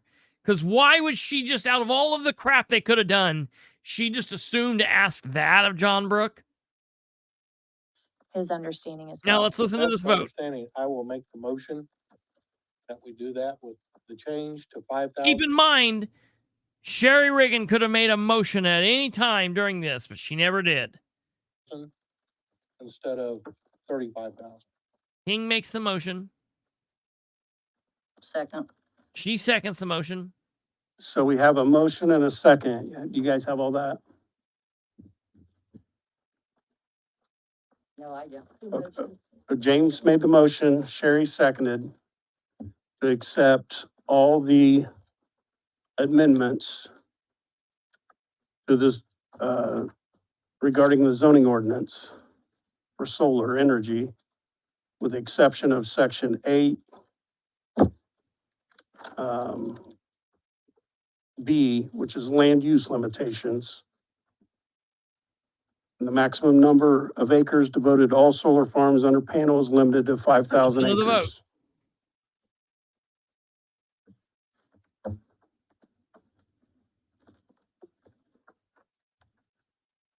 Do you have it? You guys good? Okay, we have a motion and a second. Roll call. Mr. King, Yes. Ms. Reagan, No, Ms. Henry, Yes. 2-1. Boy, she showed it. All right. Basically from there, the meeting goes on as it goes, and then they allow people to speak. Remove that farm ground, that dwindles down. They let My the people employees speak. suffer. I mean, I don't know That what removes this woman is doing here. 5 patrons to They're the, like, they got to gas get her back establishments wherever for she lunch every came from. day. That's crazy. No, here's a little Seriously, plan. that I know that with when they're trying to get everybody set in here, people just sit where they can, but nobody should ever sit in this section. It's never very good. There's just as many people who are very concerned about the 500-foot setback from property lines, which is equal. Oh maybe God. Act in good faith to support the project, and you change the rules of the game mid-project, when my client has spent millions and millions of dollars developing it. I don't think the law is gonna support you in that. I urge you, when this comes back to you, to consider putting language in the ordinance that clarifies that this applies to projects that have not been impacted and approved by the county in some way already. It's like I sign a deal with you and you renege it because Whoa, you've changed your mind. whoa! You Who tried to change the rules in the middle of the game? yeah, right. This is so. It wasn't the county that jumped in and said, "Oh no, we changed our mind. We want 35,000," and then got some jackass to put it through. Yeah, right. So this is the attorney for Invenergy, and she sounds like wait till you hear her.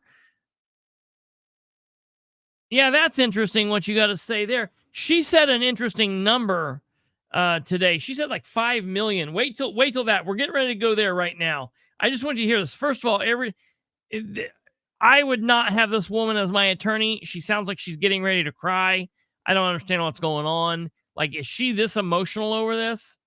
Fine. The law just doesn't let you do that if I've done nothing wrong. And we haven't done anything wrong. And we haven't lied to anyone. These are things that have been in front of the county for more than 2 years now. And I understand people are super, super emotional about private land rights. The other thing I want to note to you is we aren't talking about CAFOs. We're talking I wish I could have this picture. That's a great picture. about Thank you. public utilities. Thank you, ma'am. Thank you. Ryan Richards. Wait till we hear her talk. Oh God. Right, they are a business. Okay. Here's Tim. That out, with excuses being made that we've never seen a property value guarantee. I want to hear that. I want to hear Solar Tim, study and then we're committee. gonna go on. And I did that because Oh, here's my Never buddy. Here's lose it. Harold. It will not play out to your advantage economically. And when this all ends, some farmers gonna be holding a bunch of useless solar panels. Appreciate your time. I appreciate your work, listening to people, and appreciate the accommodations you're trying to make for the people. So thank you. Thank you. Was that the bozo who was trying to compare a look 'em- solar farm to a widget factory? No, I don't think so. He's a good guy. Okay. Harold King's one of the good guys. Okay. One of the idiots was getting up and talking about how this is like a widget factory. Would you put limits on a widget factory about how much they're allowed to produce? Oh yeah, no, he was.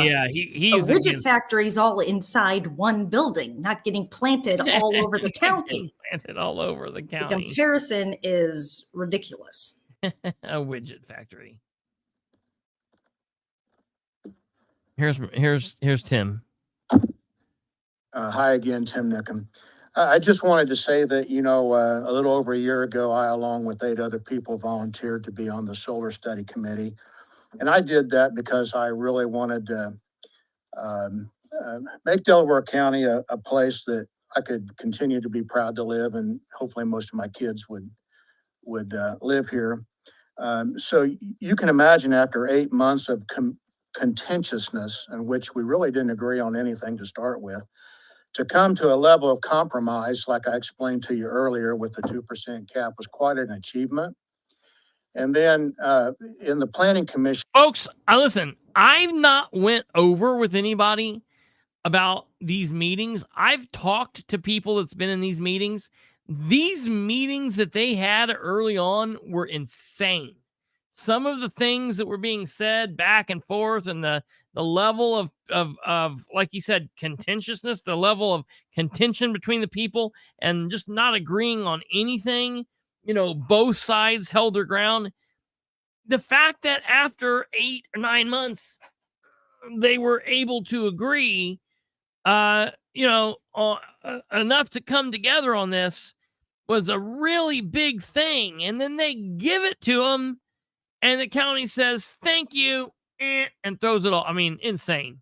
and to just have everything that was related to protections of Yep. the citizens to be wholesale thrown out with no discussion from the planning committee, no questioning, why do you want to throw that out? With excuses being made that we've never seen a property value guarantee work. We've never seen it here. We've never seen it here. Copies were given to you. We have an attorney.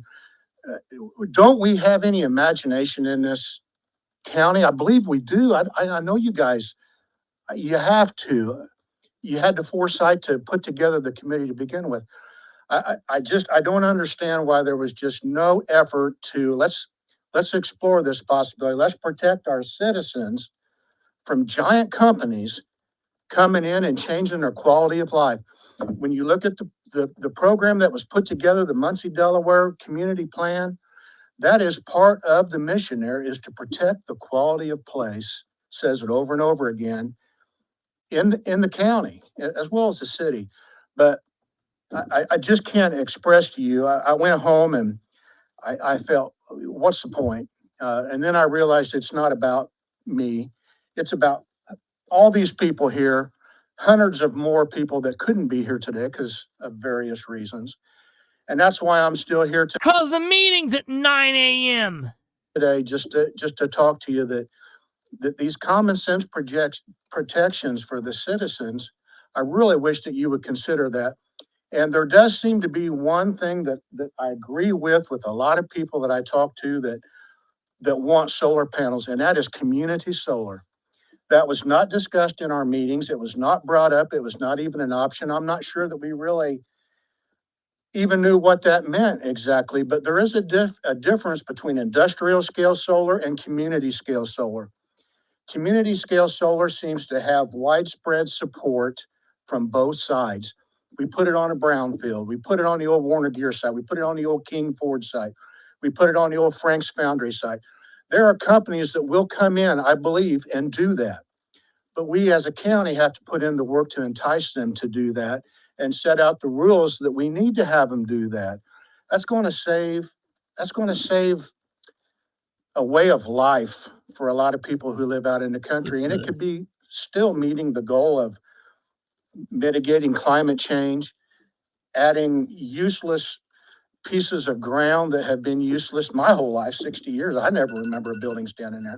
Maybe put them back on the tax roll. So I don't believe it's too late. You guys make the rules. If you could consider doing something like that, thank you. Thank you. Thank you. That was good. I very much like what he had to say. So, okay, we're now going to switch over here to the county council. And before we do anything, I just want you straight out of the gate, want you to notice how amazingly smooth this meeting runs compared to any meeting with Jessica Piper ever. Bill Yeah. Hughes, you did a hell of a job today, buddy. Now we have the regular meeting minutes of October 24, 2023. Make a motion? Second. Motion by Flanagan, second by Whitehead. Roll call, please.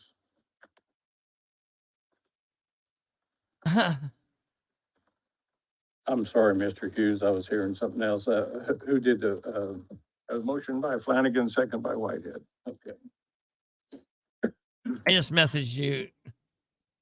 Hey, Mr. Mokel? I just saw your message. Webb? Yes. Whitehead? Yes. Flanagan? Yes. Chance? Yes. Mr. Hughes? Yes. Did I miss anybody? Excuse me. Consideration of transfer requests. Tanya?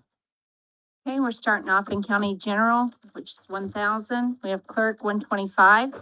Line 211, office supplies, negative It is, Jackie. $3,000. It is a true back and forth. 441, computers, positive $3,000. Total transfer is 0. Motion to approve. Second.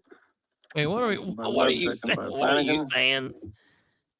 Anyone here from the clerk's He's office? invested in solar panels. Jack. Yeah, that's King's personality, bro. By IT Or, that we needed to that's start not Jack. That's replacing our Jackie. computers because they would not I be mean- supported in 26. Ma'am. So since we got trimmed a little bit for next year's budget on what we planned on buying, we're trying to buy 4 more this year. All right. Okay. When you say trimmed, can you refresh my memory on that? We asked for more money in our supplies. So I for want next you to year hear cover- one thing before we get to the Flanagan? solar. Yes. Chance? With Weber's. I understand that, but it seemed like we were farming out That may have been another office, No, my I office. I think We're that going was to talk probably about the- something really crazy here in a second, and I want you guys to hear this. This is the prosecutor's office, all right, that's coming before the council, and they're talking about some office supplies, copiers, printer, computers, and here in a minute, they're going to talk about building an office. They're building a new office in the prosecutor's office, which for those of you that do not know, the prosecutor's office is no longer in the building that we're in this building. They're now out at the Justice Center, which is out on Tillotson. Okay. So they're out at the old Wilson School.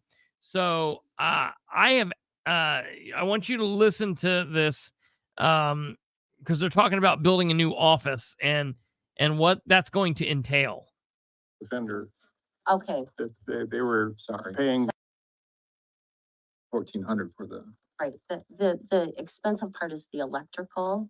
The building superintendent, Steve Foster, Oh, is correct. And you have about half of that, so you need us to transfer the other half, Yes, just so I can get my head around it. yes. At the last meeting, she asked for the 14 and we cut her back to get some up till she got her estimates. Right, but she asked for 14 for a remodel and a copier, and now it's 14 for just the remodel. I'm trying to figure out how we need a wall and a door is $14,000. It's only 1,400 for the. Right, the expensive part is the electrical.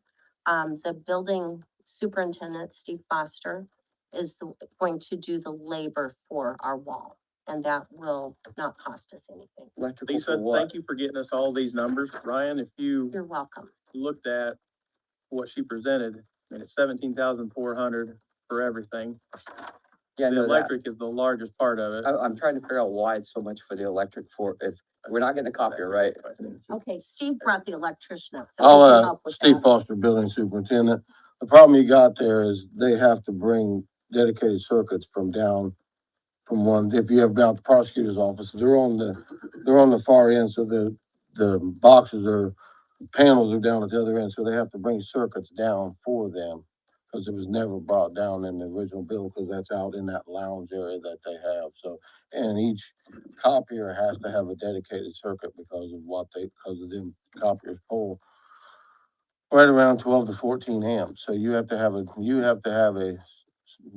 one breaker for that. I get all that, but why do we have to have it for a copier? If we're not getting copiers, and this is a rebuild for an additional prosecutor, why can't we use the They prosecutor have you guys they have two copiers now, so when I build the wall over here, they have to bring that copier over, so that has to have they have one over there now, but this one over here has a dedicated circuit already. We're just gonna pull a new one because this has to be, Why can't we leave it where it is and use it? Okay, I'm sorry, one of the copiers, What I'm trying to get right, at. our color copier is currently sitting where our new office is going to be. There's a little indentation, U-shaped area, and that's where the copier is at, so it's gotta come out of the new office. Well, what's it plugged into if there's no outlet over there? Right, it has an outlet, on one wall, so then we'll need another outlet on the other wall, but it's moving to another Check. area. So it needs to come Clang. in, something needs to come in to plug it into, that won't blow our breakers all the time. So we're building the Won't be in the office shower. where the current copier is plugged in. Correct. But Listen we to this. can't use that plug-in because it has to go on a different wall. And moving it to a different wall is gonna cost almost $17,000. and that may go down because I think that. bid $17,000 also had for a plug. And I think IT I need to read. I know it's more than that, but That may have the data. This is line in it, insane. But that's gonna have to be paid. and regardless the too, fact that because they already only had that Ryan done. Webb is talking about But it yes, that circle. is that also circle will have to stay there rather to run that insane. New office. So we have to pull a whole new circuit and then add some. How about circuits, we double up in offices? I mean, Chuck just had it Listen, done, listen, what, a I year wanna- and a I half wanna- ago, and I listen. think it was $5,000. Listen, I love Eric. I like Eric. Eric's a good dude. Eric in the prosecutor's office, Eric Hoffman. I don't know this woman. I guess she's the new office manager. I don't know her. I don't know many people in the prosecutor's office anymore. Most of them are gone that was there when I was there. And there's only very few. And I want them to have everything they need to have. I want them to have a good office. I want them to have good people, whatever. But listen, I've got a hard time when the department heads come to the council at the end of the year, at the beginning of the year, at budget time, and say, well, we need raises. We need 5 new people. We need, raises across the board, or the government's going to come to a screeching halt. Criminals are going to be running the streets. Cats and dogs are going to be raping frogs. It's going to be insane. The drug dealers are going to need drug dealers, and they're at the same time, they're saying we need $17,000 for electrical for a copier. Or something like that. I mean, it's not exactly cheap to have an electrician come in and pull lines. Well, I get 5, but this is 14. That's a big, or 17. Why wasn't this Well, they're fixed not. before So I moving need to into go the back and relook at space? Light. This is a light brand new fixtures, I building. believe going in there. I'll look at it. Well, Let me give this to Ryan. This is what I had emailed out to all. Keep in mind, folks, That was included with the roof, Christopher. Yeah, we're putting a roof on this thing that we just fixed. Cats and dogs raping frogs. That's what I said. You heard me. It's going to be bad. Welcome to the jungle. You're going to die. Axl Rose talked all about it. And folks, we're not even to the solar yet. I just wanted you to hear this insanity. Now, I'm not blaming the council for this insanity. I'm just blaming Delaware County as a whole because this is insane. Good on Ryan Webb for poking around about this. Kind of everybody else gets a D+, maybe an F, because they didn't really do much. But the council as a whole, rudely. You watch this council as a whole, it looks like there are 6 people here doing their damn jobs. Without Jessica Piper, this is a council. With Jessica Piper, she stifles their thought. It's like hive mind. You've got the queen bee sitting there, and she's 1, Ryan's 2. So then you've got 5 other people like attaching themselves to her. It's insane. All right, let's go on. Listen to this.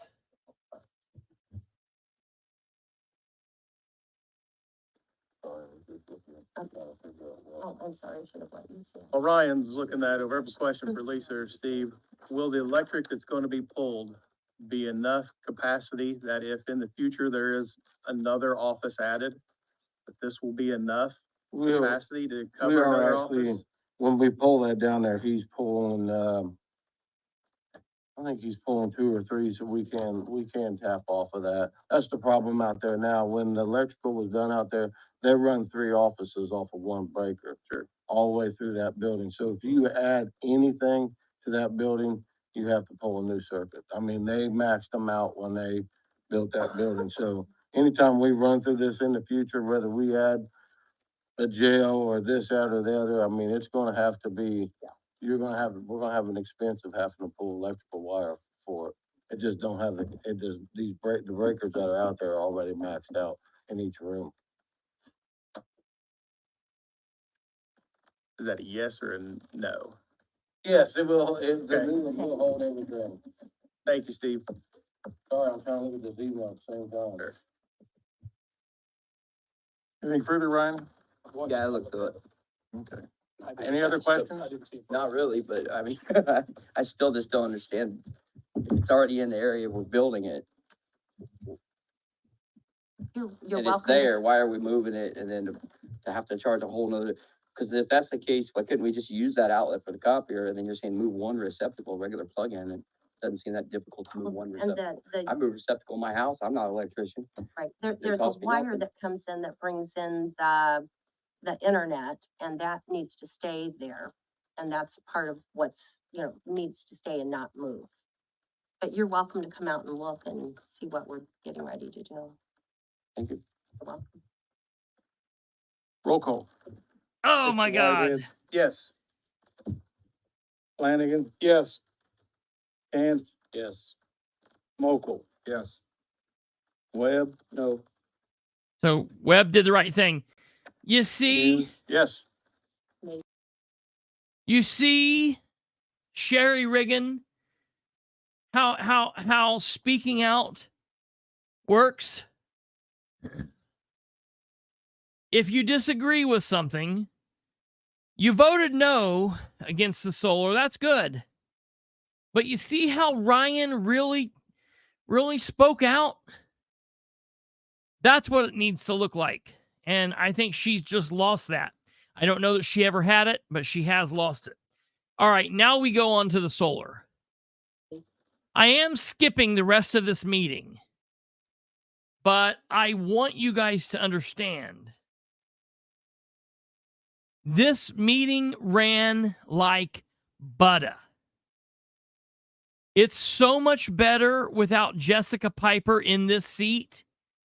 Folks, you know what I could see here? You know what I wish we had? I wish we had these people and Amber Green. If Amber Green could just tag in and take Jessica Piper's place, Jessica Piper could become the 53-year-old cheerleader for the Purdue Boilermakers or whatever is going on with that. She's like the basketball mom or whatever. That's cool. But Jessica Piper stifles these people. All right, here's the rest of the meeting. Thank you, Lisa. Thank you. Going with the solar. Okay, Mr. Hughes, we had to manually add one in on one of. There's only 13 employees in the jail out of the Last show up at a board hearing. Gotcha. Okay. So, All right, thank you. Is it, I guess, is there enough room to support adding more stuff? Take some accountability in this is not understanding the abatement. Tax Here we rates are. and what those.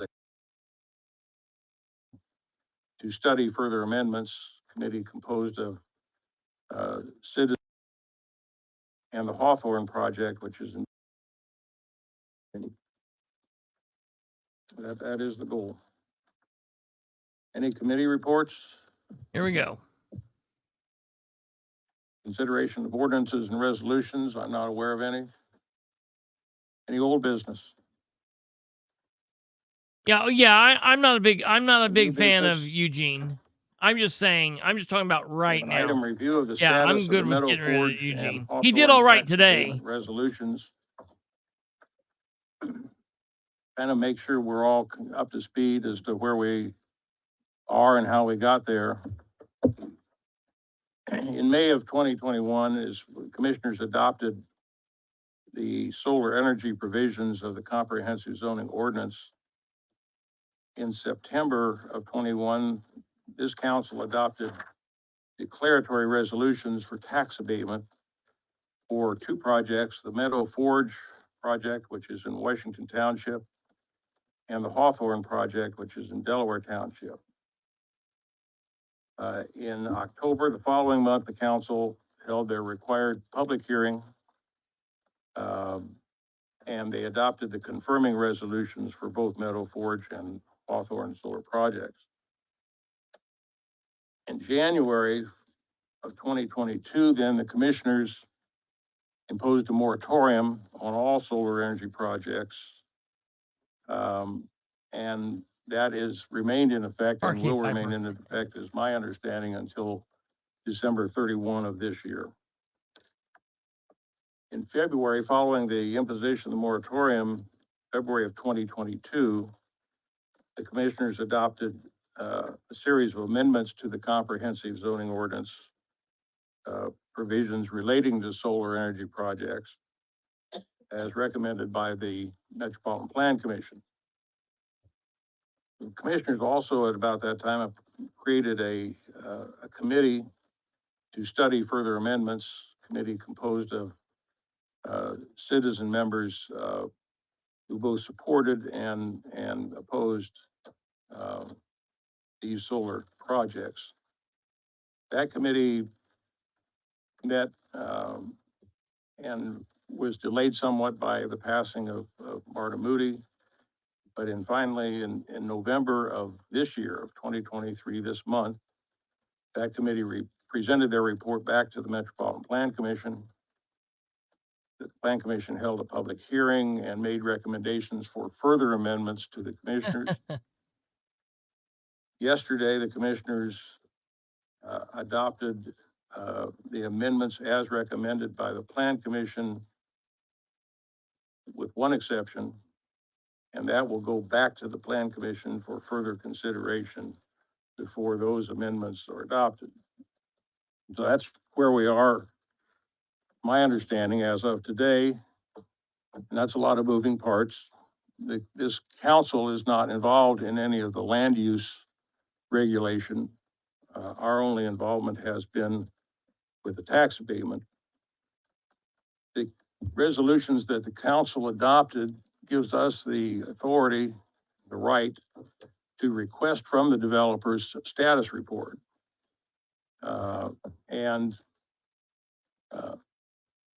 My thinking, mine alone, is that with all these changes since the council adopted the tax abatement resolutions more than 2 years Bill ago. Hughes, We guy in the need center. a status report. We need to know what's going on. Vice and President, make a determination as to acting whether president today. those resolutions are still appropriate. I'd like to open the floor to the other members of the council for their thoughts and see how they'd like to proceed. I think that the first step needs to be a status report of Yes. by each one of the entities, and perhaps an update from either Baker Tilly and or Brad Book out in the Economic Development Group to understand what the current or what appears to be what's going to happen with the amendments on the ordinance and how that may Retired impact attorney. the financials that they submitted, more than 2 years ago. I don't think that costs are the same. I don't think that some of the issues potentially with setbacks and other things, factors of the actual use of the land may play into that. Not to mention just an updated numbers of our tax rates and what those expectations are. So my recommendation will be we ask them to provide an update on that front as well. That was Matt Cantz. He was I'd good. like to see those numbers as well. I agree with you, Matt. We also might want a comparison of, revenue current. Guys need to speak up louder, please. And I'm trying to phrase it. We probably need to, also like to see a, visit the, estimated revenue. Yeah, he did a compared good, to damn good what job. Current revenue is off the land. Now that's Dan Flanagan. Yeah, I think that's fair That- too. Yes. You're talking tax revenue, right? Yes. And I mean, I think that's part of what they give, but I just wanted to state it. I think that's part of what Matt wants too. And to be clear, only 2 members of this council were here during this time, one of which isn't even here today. So, Brian was the only one still, or on the council at this particular time. So I think for all of us, an update would be appropriate, given that none of us were here for the details. So, I've read up on pretty much everything that's in there, but some of it, I don't understand where the numbers come from. So once we have that, I think we can determine next steps. For me, I'm glad to hear some of you guys say that about when to gather Listen some to this. information. I specifically appreciate Councilmember Hughes doing a brief recap of, because this has been a long journey. It was my first year on the council when we did this. Actually, it was my first abatement ever presented to me. And I'll admit, in my opinion, I think we got it wrong. I know I got it wrong. And I've been trying to rectify that since that day. But we can only go off the information that was given to us at the time. Turns out the information that was given to us at the time was incorrect. To touch base a little bit about what Mr. Hughes said as far as the reminder of the journey we've been on, there's a couple things that are important that also happened that led us to this point. First thing is there was a misrepresentation of how much money was going to go to Westdale School in new money. This council, not this council, but Who are you wanting to council at the resign? time was under the impression, top of my head, it was either 11 million or 14 million. I can't remember which one it was, but we was under the impression that that was going to be new money. Turns out after the fact that that wasn't going to be. This new is money. It was big, what basically Ryan is just saying gonna here. be spread out amongst all the members of the community. It was like either $2 a household savings or $2 an acre, somewhere around there. It wasn't 11 or $14 million new money to Westdale. So that was a problem. Baker Tilly got the heat on that. They took the blame for that. They said they did it incorrectly. That was a big screw up for Baker Tilly. The other thing, and this is my biggest issue for the entire thing, and this is where I take my own blame and take some accountability in this, is not understanding the abatement. We were presented before we did the abatement, which you have to He declare is this there. area an Yes, ERA. Stumblefoot, you are safe here. Well, typically, if it's something that's outside my expertise, I defer to our economic development director. At the time was Mr. Bookout. He gave us those okay, said this is a good thing to do, so that's what we did. It wasn't until the members of the community, and I also asked at that time, is there any opposition to this? And was told there's no opposition. No opposition. Well, as I've said to many people, turns out not only is there opposition, there's significant opposition, there's organized opposition, and there's opposition with the legal representation. Woo! So everybody started showing up at these meetings. We had 4 or 5 hour meeting one day. And come to find out, these citizens who had way more to lose in this deal than I did more research than I should have done. And they informed me that that area should have never been an ERA. And for it to be an ERA, it's an economic revitalization area. It has to be an area that is so defunct, so useless, like a brownfield. It can't be used for anything. And the only way to spur any development is to declare it an ERA, so we can then give it a tax abatement. This is and big. then maybe someone will develop it. Well, this not only is perfectly good farm ground, we've learned in our Delaware County's comprehensive report that it's also good ground for housing development. So it should have never been an ERA. What I've also learned since that day is the reason it was an ERA is because you can't get the tax abatement without it being declared that. It's like a legal term put in tax abatements. In order to get to this step, you have to jump over this step. Okay? If we wouldn't have declared an ERA, it would have never got the abatement. So although I hear everyone's very impassioned speeches, and I empathize with everyone who has to deal with this, for me, the objection is based off of the legal facts. And I know there's been some concern that if we rescinded the order, that we could possibly be under threat of litigation from these companies. I'm more concerned about litigation for passing an ERA that should have never been there in the first place from these residents. So if we know that there's a problem and we've caught that problem, there's been a moratorium in place for 2 years. I know. Ryan, are you here? Ryan Webb. Who declared it the ERA? Was it the Redevelopment Commission? Was it Brad Bookout?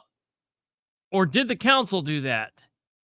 Oh, damn it. You answered yes to a multiple choice. That's my fault. Who declared it the ERA? The council on Brad's recommendation. Okay, so the council, that's what I thought. The council on Brad's recommendation declared this an ERA. No, there's concern again of litigation. They've not done nothing. They've not turned over 1 inch of ground. They've not done anything because of the moratorium. So to me, if we did what I believe is our right to fix a mistake that was made and reverse this, I mean, I'm not an attorney, but I don't see how that could be I mean, that's for the attorneys to decide, but for me, I don't see the legal liability in that. But the other thing is, with the commissioner's conversation yesterday, I'm sure everybody in this room probably seen the meeting. A lot's changed since that abatement was passed. That's fine. You know, Ryan, and I'll tell you what I've heard from a lot of people in Gaston is, number one, that's why they respect you. Okay. That's why I respect you. That's why they respect you on this, is because you're willing to admit that, you know, you didn't fully understand it. It was your first year. You were kind of going by what everybody else was doing.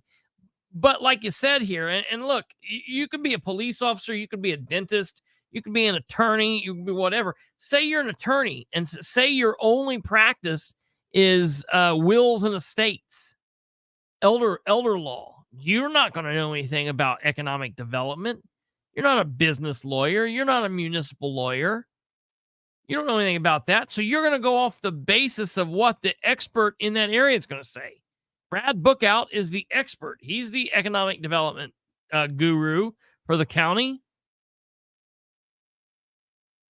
And so you're going to go off that. So you went off that, but you didn't just tuck your tail and hide. You've been doing what you could do to remedy that since day one.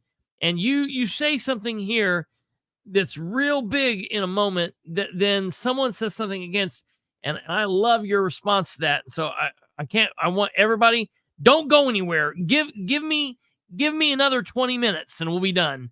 You got to hear this through. Give me 20 minutes and we'll be done.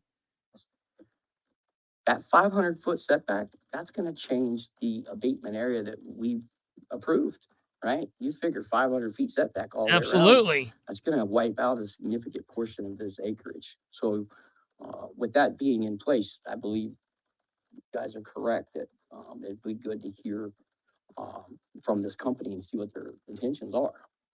The other thing is the 5,000 acres. First it went up to 34,000, now it's back down to 5,000. But back in, I believe it was February of 2022, last year, upon realizing all this, I made a motion to rescind the abatement. It failed 4-2. And the reason it failed 4-2 was the council said this new task force had just been created and there's a moratorium, so there's no rush to do any of this. We can basically just sit back and wait and see what the task force does and what the commissioners do, okay? I didn't agree with it, but it is what it is. Now this is the point. Well, we've sit back and waited. It's been a year, almost 2 years. Task force was created. Pretty much everything they suggested was gutted completely. So that was a waste of time, pretty much. And then the commissioners made the changes that they made. So I feel it's time for us to pick up the ball where we left off. We had to wait on the task force, we had to wait on the commissioners. Those have both happened. Well, to be clear, the amendment is not in place at this point, has not been approved. The amendments have not been approved yet. So we're still working under a moratorium. Right, till the 31st, right? Correct. To me, time is of the essence because. And that he's technically right.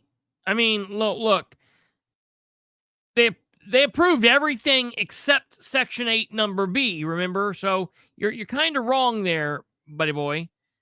They approved everything except Section 8, number B. Now, Section 8, number B goes back, but and while he's right, he didn't need to throw that in. And what I kind of hate is that shows that Matt Kantz, while he can be a free thinker and he really did a lot of good work today, he still he knows that he owes a lot to the party and he's being the party stooge there for a little bit. It is what it is, but I could have dealt without that. Jackie here says, sharing the comment I posted on the County Council's 11/21 meeting Facebook page. Nice job, Councilor Bill Hughes, William V. Hughes, County Council, sharing 11/21/23 council meeting. Solar Farms, your historical review of the county's commissioners, council, planning commission action steps was most helpful. It would be great if the historical steps could be reduced to print and posted on the council's web site. Thank you. Yeah, that is pretty good.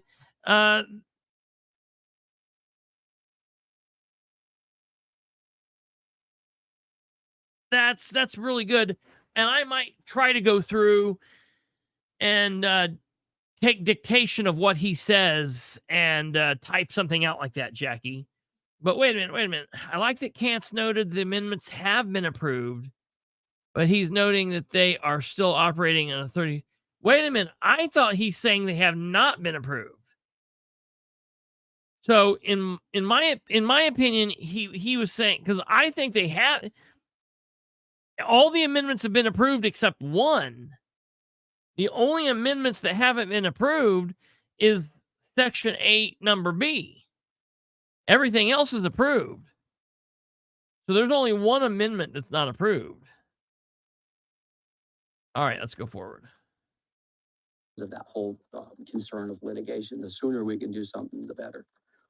But to be fair, at that time, I believe it was Mr. Freeman, someone asked, what do we do? I see are what the you're saying. steps to, if we did want to just consider the moratorium? And I believe the steps was that this council would send the abatement back to the tax abatement committee for review with the new knowledge of 500-foot setbacks or the knowledge that it shouldn't have been an ERA, all of these different things that have changed since then.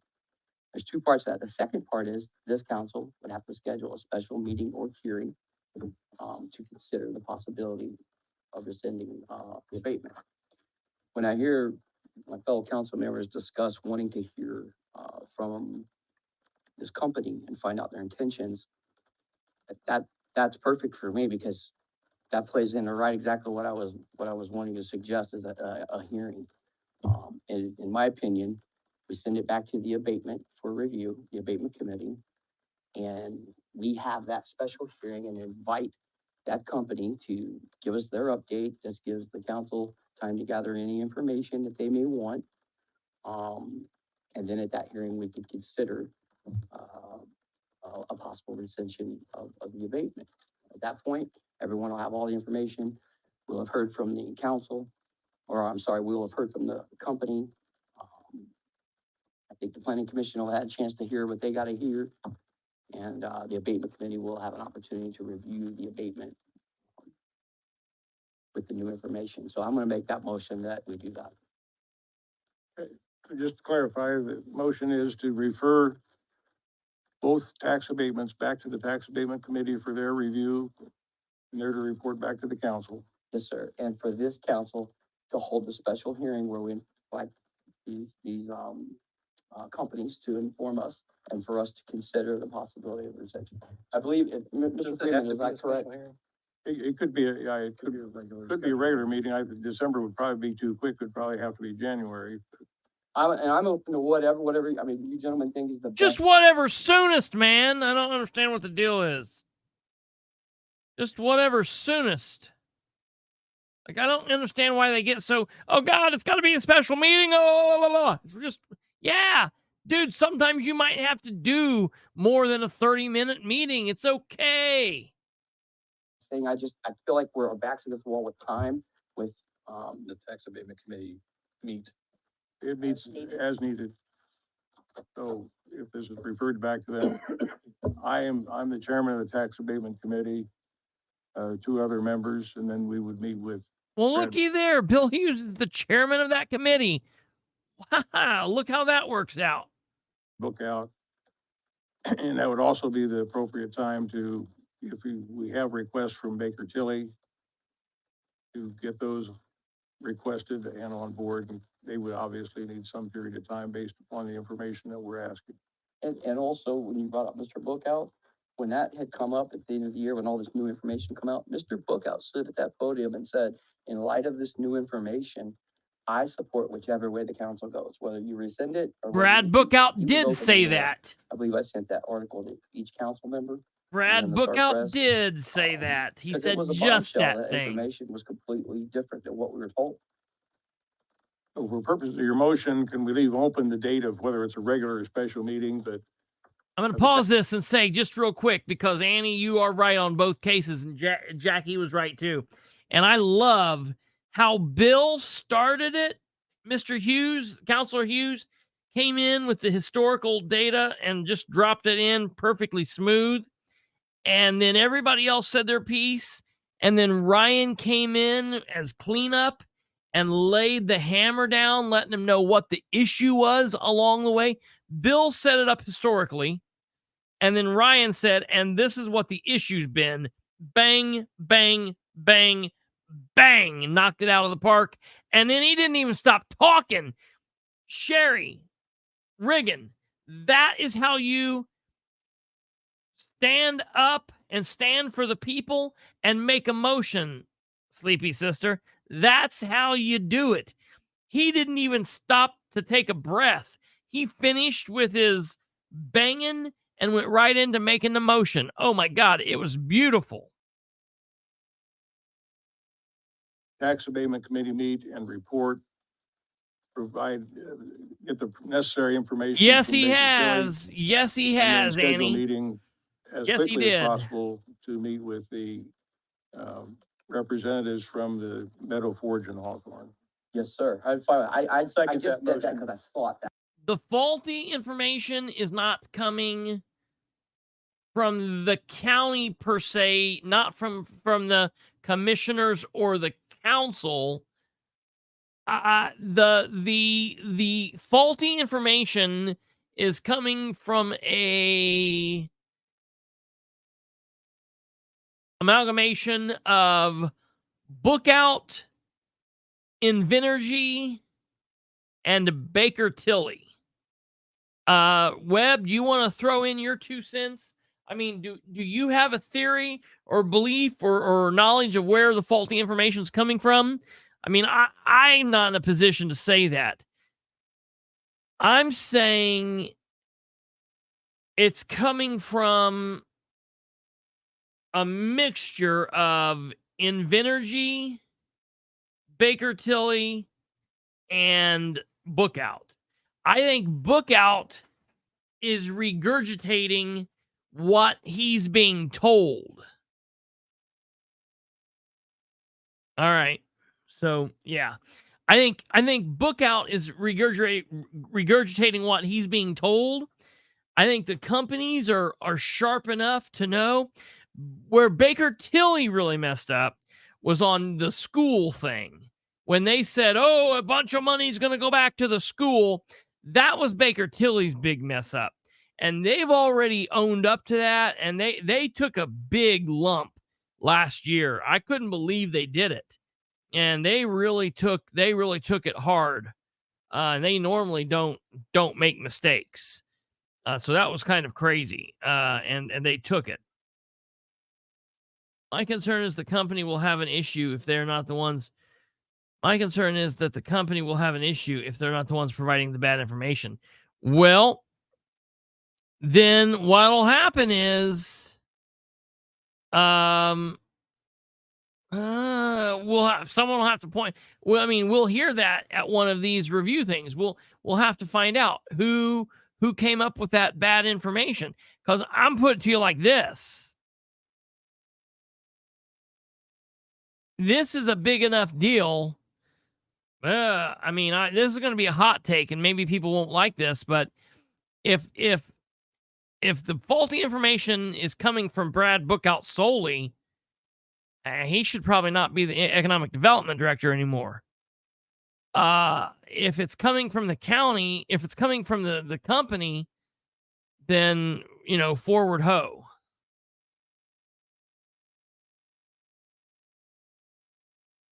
Okay, here we go. That was what was required legally. But if you're saying we can do it that way, yes, sir, that's my motion. And then we have a second for Mr. Whitehead. Is that correct? Yeah.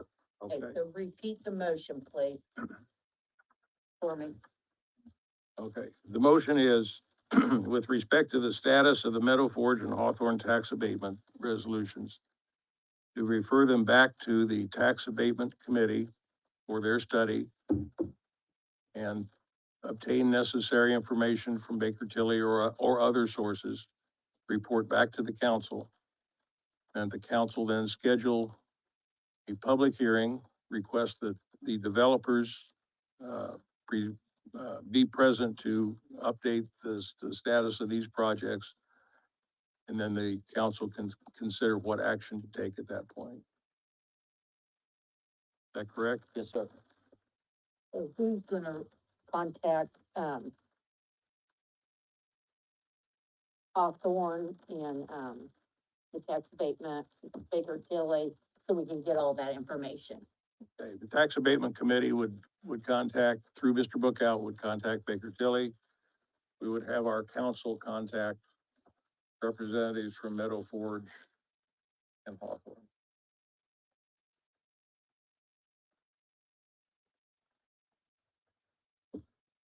That's pretty much Brad. Very clear on that? Yep. Any further comments or discussion? Roll call, please. Alco, Yes. Webb, Yes. Whitehead, Yes. Flanagan, Yes. Cantz, Yes. Hughes. Yes.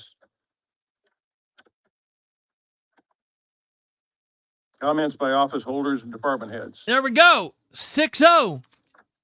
And I'm telling you right now, listen, you heard. I'm impressed. They did the Yeah. right thing. I'm impressed. You heard, yeah, absolutely. You heard right there. They voted 6-0 with it. Now I'm going to tell you guys something.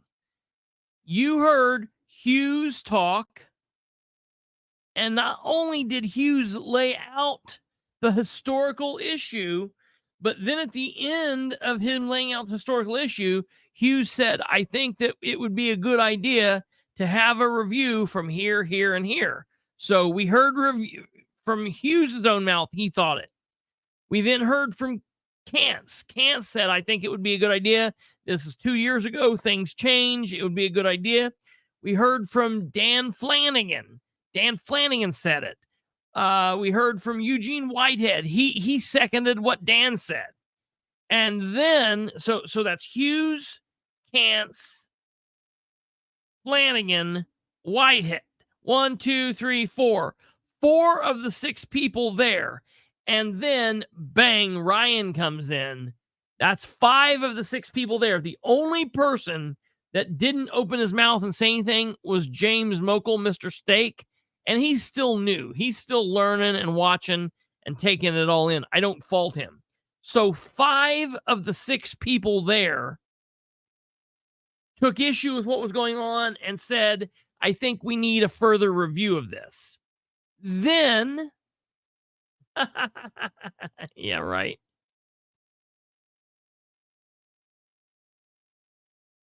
Then, okay, here's what happened.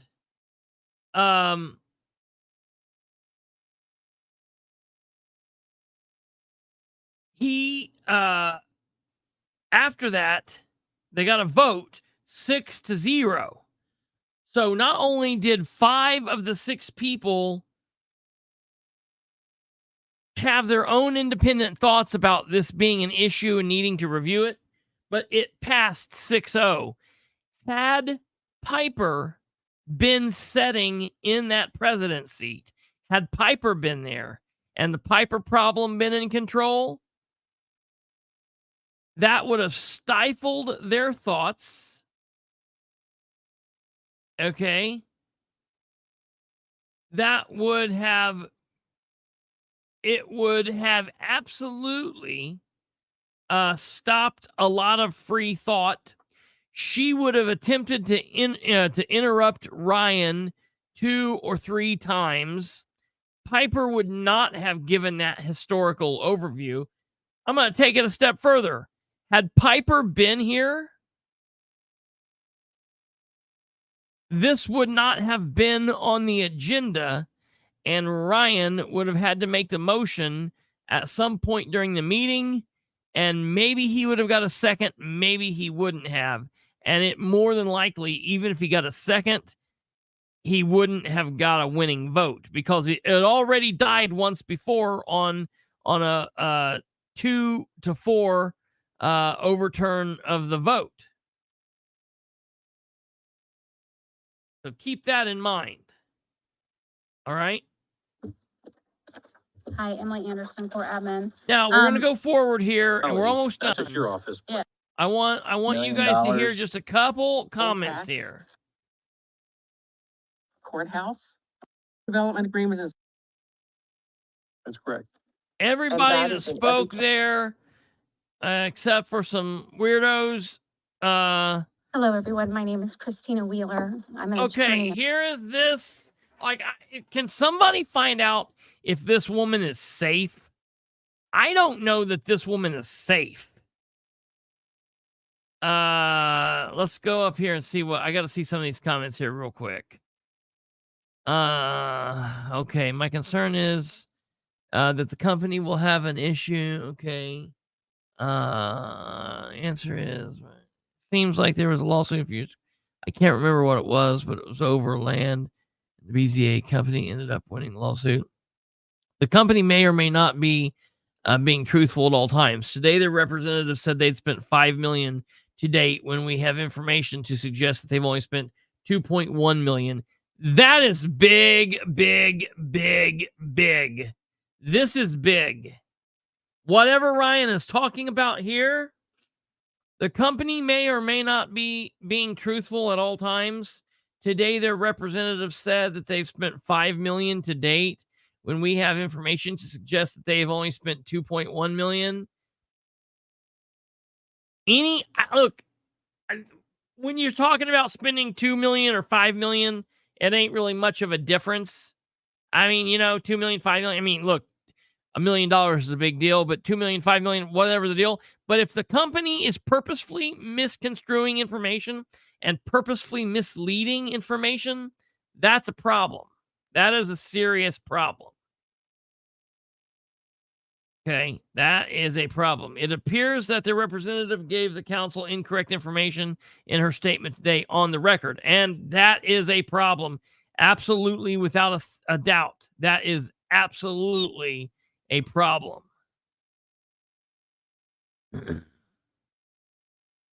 Photographic evidence.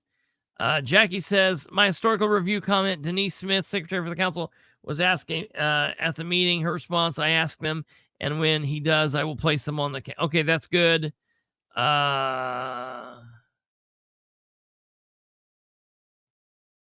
Just don't want it to be lost on technicality. I also feel that there needs to be some blowback on the council, not being provided correct information from economic development. Absolutely. That absolutely happens. She even wears fake yellow.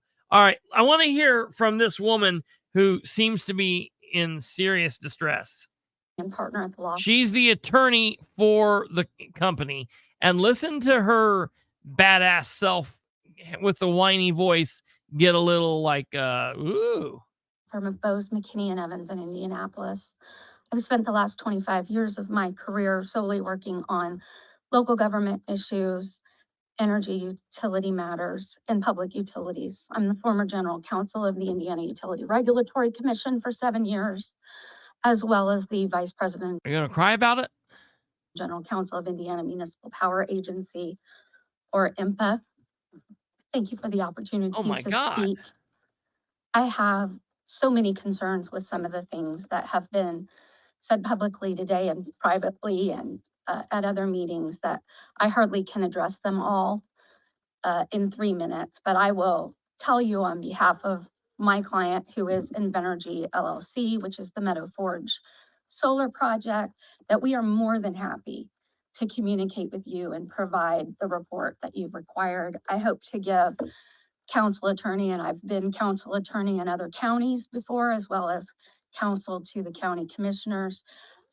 It's a big job, it's a hard job, and I hope to talk to him as well as Mr. Brook offline. I attempted to contact Mr. Brook about some of the legal concerns that I have, but as I understand it, he had a sub yesterday at the commissioners meeting and is on his annual family Thanksgiving hunting trip, where I wish I was, frankly. But that said, I want to be clear to you that I do not believe that there is a legal mechanism in which you can rescind a previously approved tax abatement agreement. That is nuts. The statute just does not contemplate that unless my client has done something wrong. And I heard a lot of concerns, but I didn't hear anyone say that Invenergy or Meadow Forge Solar did anything wrong. And I think that's key here. I also think what's key is to understand that the Indiana Court of Appeals has already said that a solar farm is the proper use of an economic development agreement in an agricultural area. There are actually 2 recent cases on that. I think DeKalb County was one of them. I welcome you, and I'll share with your attorney more information on that. I also have some concerns if there's any belief that Meadow Forge has not spent any money just because nothing has changed in the farm field.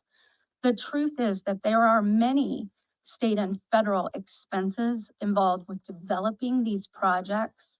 They are at about the $5 million mark. Part of that is paying the leases to our landowners who have, the right to continue their payments. I also have a grave concern about breach of contract with the county commissioners, respectfully, and the fact that nobody here acted in good faith, because there's been a moratorium for 2 years that prevented the company Yeah. from filing the zoning application that it otherwise would have been permitted to file once the economic development agreement, which gives the county additional $1.6 million that it otherwise would not receive, in addition to all the tax revenue that will come. Only the first year is 100% abatement. Every year that goes down 10%. By the 10th year, you will get the full tax value. I encourage you to talk with Baker Tilly. What I think you will find is that your tax revenue from the project will only increase because the value of the project has increased. As we've said, everything here is increasing. So I look forward to more discussion. It looks like it. Clarifying question. Yes, sir. What did you say about the 1.6 million? So the way, I hear some confusion about the way that tax abatements and economic development agreements work, and they work together. So this council, or your predecessors, for those who were not here, signed a tax abatement. It has been filed with the state of Indiana. There was a period for which to appeal that. That has long since passed. That was 2 years ago. All right. Don't give me that shit, though, because Ryan has been bringing this forward since all of that time. Since all that long time ago, Ryan has been bringing this forward. And you cannot tell me, period, that nothing that nothing can be done, that there's no way that this can be taken care of, that this is rescind proof.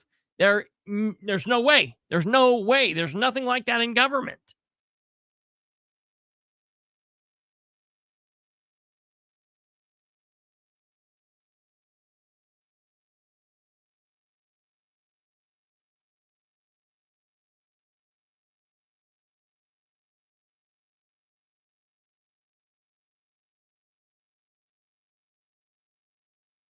I definitely hear what she's saying. I get what she's saying. I'm just saying we need to take a look at everything involved here, because I can't help to think that Ryan is right. If it turns out that these people went into the contract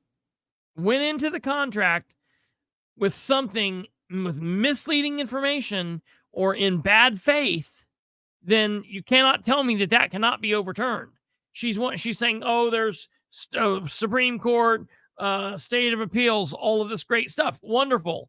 But those things had to be based on actual information that went forward that was truthful.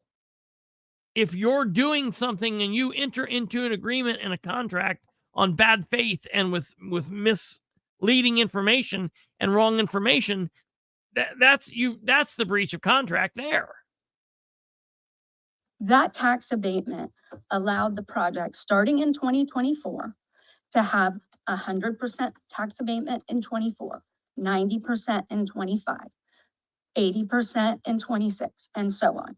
Yes. That works hand in hand with the economic development agreement that the county commissioners signed, that in return for that tax benefit, we are paying the county not a tax, but a $1.6 million economic development agreement. If you read the economic development agreement signed by all 3 existing county commissioners that are here today, it says we give the county $1.6 million. Why do counties like you like this? Because unlike some of the restrictions that you receive for tax money, the $1.6 million under that EDA can be used for any government purpose that you feel is appropriate. Your hands are not tied to using it just for things that you can use property tax for. As long as it is in your government I'll purview. request Some that. counties I've worked with want to use it I'll for send a schools. request in tomorrow. Others We'll want to get use it it for after other the things holiday. like roads, etc. So I hope that helps clarify. It is a two-way street here. We're not getting off scot-free. You would provide your contact information to Mr. Freeman after I the meeting. certainly I will. appreciate it. Thank Thank you. you. David Mock.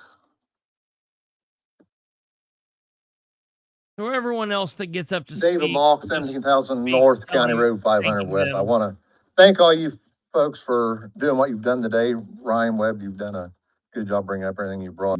But I get what you're saying, and I get that she's telling the truth here. But would you agree with me?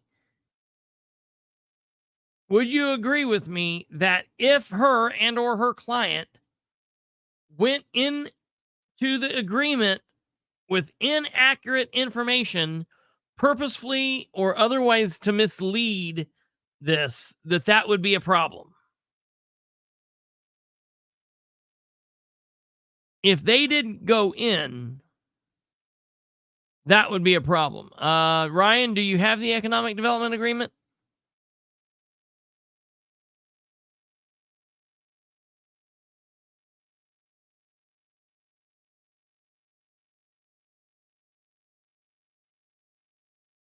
I don't even know what's going on there.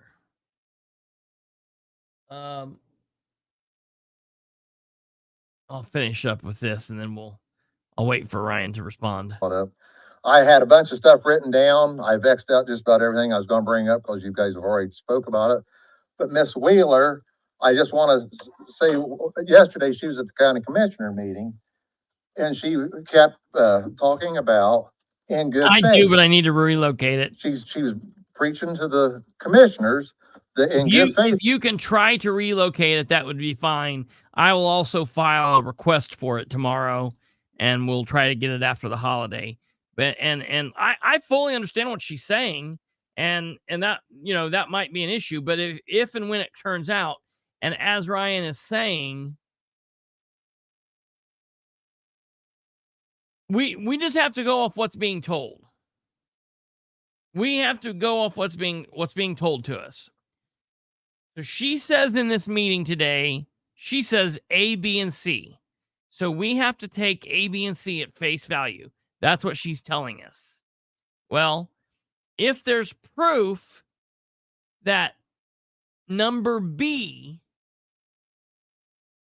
say with the numbering system today, if when she got up there today, she lied about number B, that would be weird. Why would she lie about B? Why would she get up here and while she is on the record today in this meeting, tell the council something that was not true? Why would she do that? Okay, so that's the first thing that you've got to say. So if she gets up and tells the council something untrue today, now I have to ask myself, is it possible that she would have told them, or she would have told the Economic Development Board or the Tax Abatement Committee something untruthful 2 years ago? And to me, if she's going to lie today or tell a mistruth today, yes, it's possible that she would have done that 2 years ago. And if she entered into that agreement and they entered into that agreement on false pretenses, then I don't care what she says, it can be broken.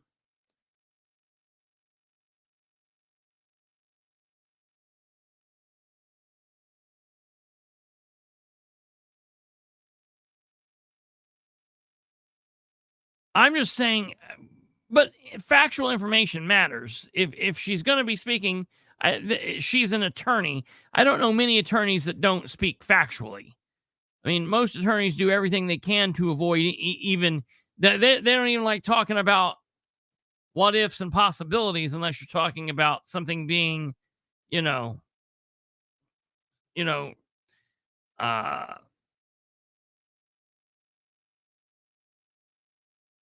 they like to deal in factual information. I just don't know why she would say something that would be unfactual. They will stay with the tax abatement. All of these people basically Everything at was this in point good get up faith, here in and good faith. thank the Now, council do you really think that and the do all of inventory that. has been So in that's good what faith through all happens this? from They here. told so many Mr. lies. Mock gets up here and says this. Send it back to the tax committee like you did, and then hold that special hearing. That would allow everyone to come and, hear what they have to say. So I thank you for doing that today. I want the last person I want you guys to Brian hear. Richards. Since be liable to the owner for The last person is this.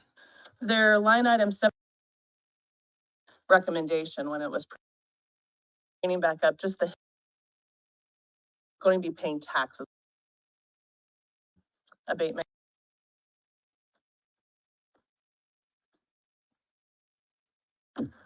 Victoria Gasway, and again, I'm similar to some of the others that have just recently spoke. I just want to say thank you. Most of what I had prepared here, I've been able to scratch out. One of the questions that I asked a few of you just in personal conversations was, will the said improvements to the land depreciate in value over time? So when you have your special meeting, after resending this back That's to very the, true, Annie.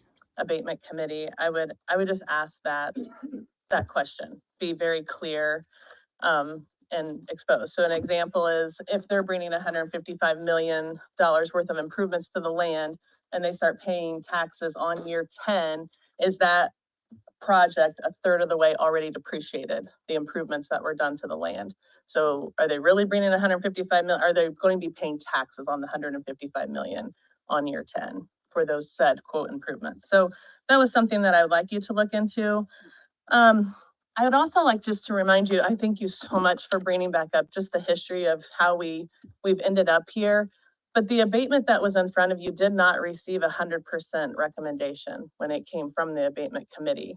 So that would be something that maybe you can dig in and find out why. Why did that not have 100% recommendation? Basically, Jack, the tax abatement is when a company wants to go in, say you're the government and I'm Bilbrey Enterprises and I'm going to make a Bilbrey tire and I'm going to come to you and say, hey, I'm going to bring in a factory. It's going to be 135,000 square foot and I'm going to hire 300 people. It's going to work, blah, blah, blah, blah. I want to come in and I don't want to pay property taxes or taxes on anything for 10 years. I want a tax abatement. And you guys will vote to give me a tax abatement. Maybe you'll give me a tax abatement for 5 years. I don't have to pay any taxes for 5 years. Maybe you'll give it to me for 10 years. I don't have to pay. Or maybe you give me like the step down where the first year I pay nothing. The second year I pay 10%. The third year I pay 20%. The third year I pay 30%. And so on until I'm paying 100% taxes. That's what a tax abatement is. Recommendation when it was presented to county council. In the abatement application for Meadow Forge, the question states, please describe in detail any environmental, real or potential impacts, discharges, nuisance, contaminants that this project or the production process will generate. Invenergy states none in capital letters. The project will include meadow grasses, which will aid in drainage in nearby area, yet in a land lease that I found produced by Invenergy for Lone Oak, which That's is a good solar question, project Annie. over in Madison County. Maybe they can give it to Their Michael line here. item 7.4, and I can provide you a copy with this if you would like it. It said, in no event shall guarantee or its related persons be liable to the owner for property damage or personal injuries to owner or related persons attributable to risk of known and unknown dangers associated with normal day-to-day operation of electrical generating facilities such as noise, electromagnetic fields, generating facilities such as, and glare, or any form of runoff, altered drainage patterns resulting from guarantees grading of the property. That to me seems to be misleading, or I don't want to say a lie. So you might want to look into the abatement application.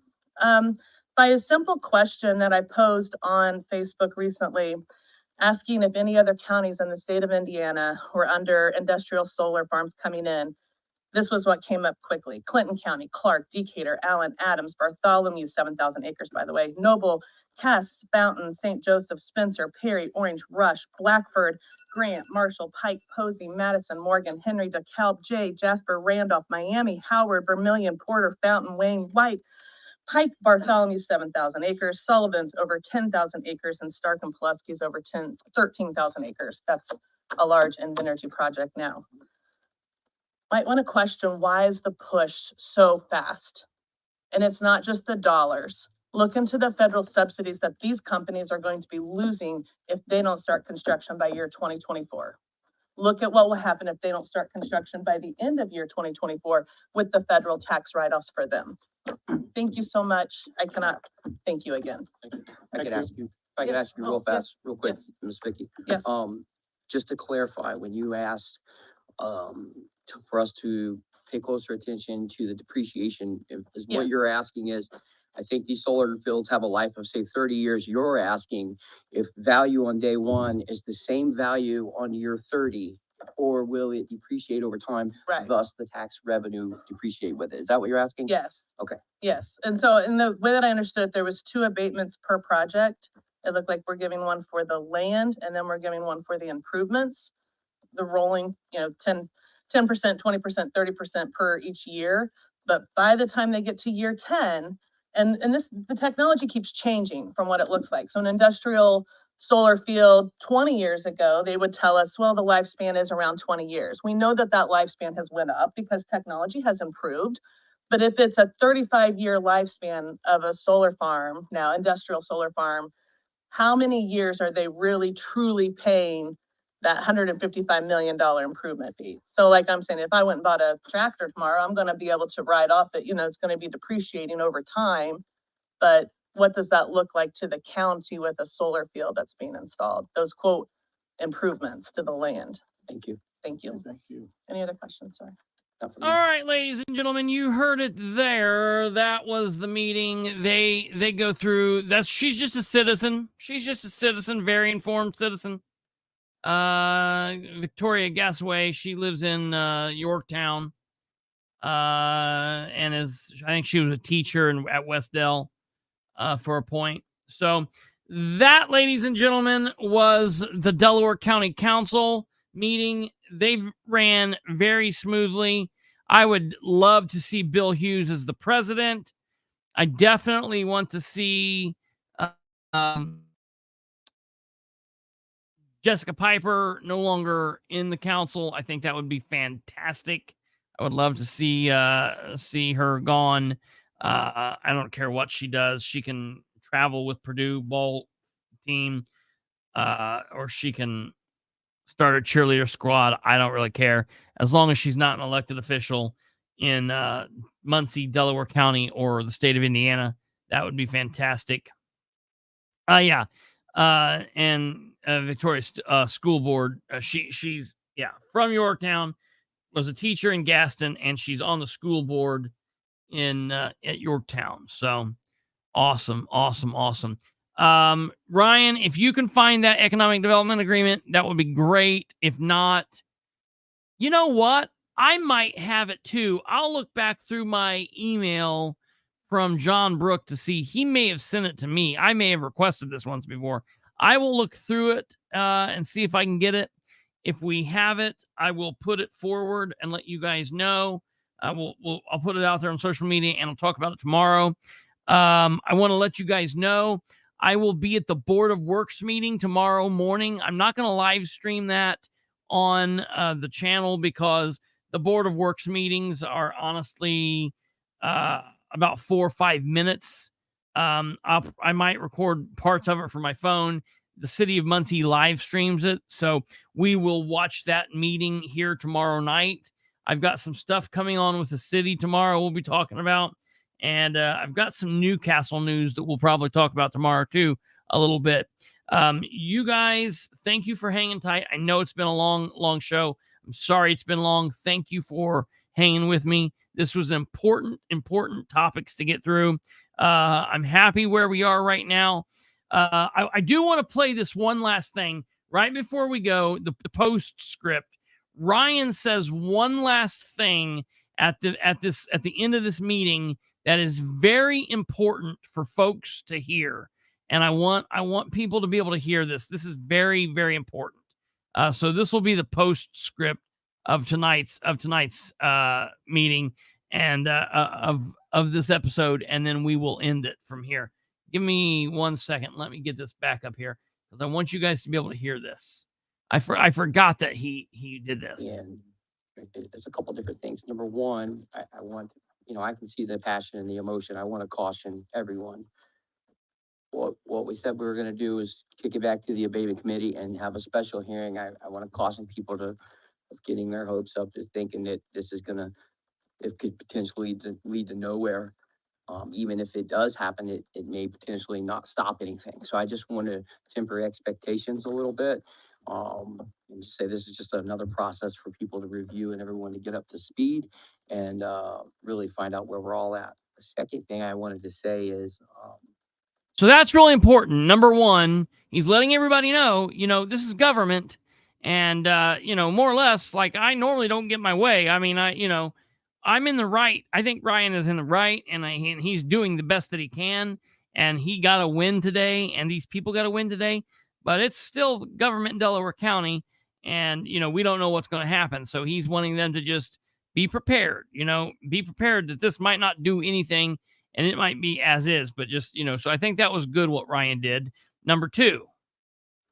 I think a lot of this could have been prevented. And I say that because I've brought this up before.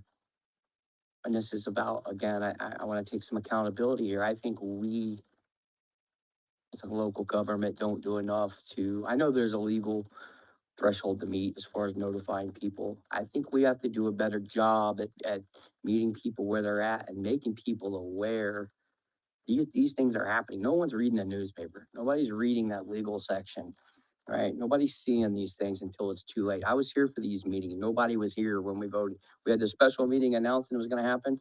Then the next month we had the meeting, we voted on it. It wasn't until the following month when there was standing room only in the hallway. And that's because, uh, you know, regardless of who's at fault, people weren't made aware of it. So I would really hope moving forward that some of these things in the future can be prevented. Because I feel like if we would have, if more people would have known about this, what I keep hearing over and over is, well, this is already locked in, signed, it's done, times went by, blah, blah, blah.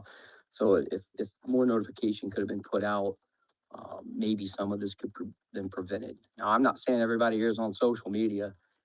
I'm sure they're not. But I just think that we've got to do a better job at putting our information out there of upcoming meetings, what we're going to be doing. And that's not only on us. You guys have got to do a better job as well as getting involved in your local government, paying attention. Ding, ding, ding, ding, ding, ding, ding.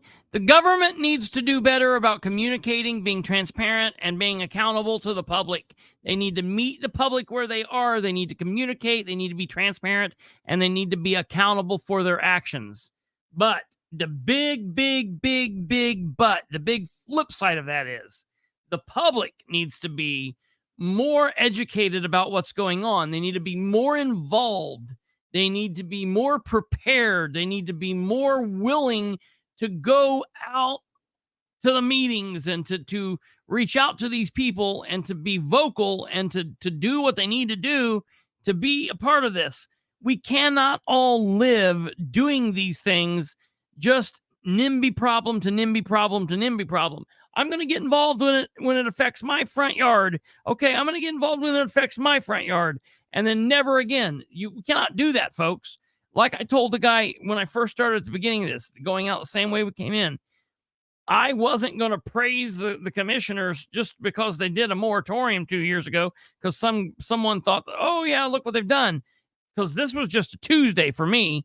Like, you think something's happened good in your fight. That's fine. This is just another screw up for that I'm seeing the commissioners doing. So, people, this is going on all the time. It's going on with every deal that these people run. This just happens to be a deal that's affecting you. We all need to be involved at all times because when this ends and when you go back to your lives, you still live in Delaware County. This is still Delaware County tax dollars being used for bullshit. You got to see what's going on. We live stream these every month. Pay attention to what's going on around you because usually by the time you find out about it, it's too late. By the time you find out about it, it's too late. It's too late. All right, ladies and gentlemen, God bless each and every one of you. Thank you for watching. I want you to have a good rest of your evening. Take care. Have a good Wednesday. Watch the Board of Works meeting tomorrow on the City of Muncie page.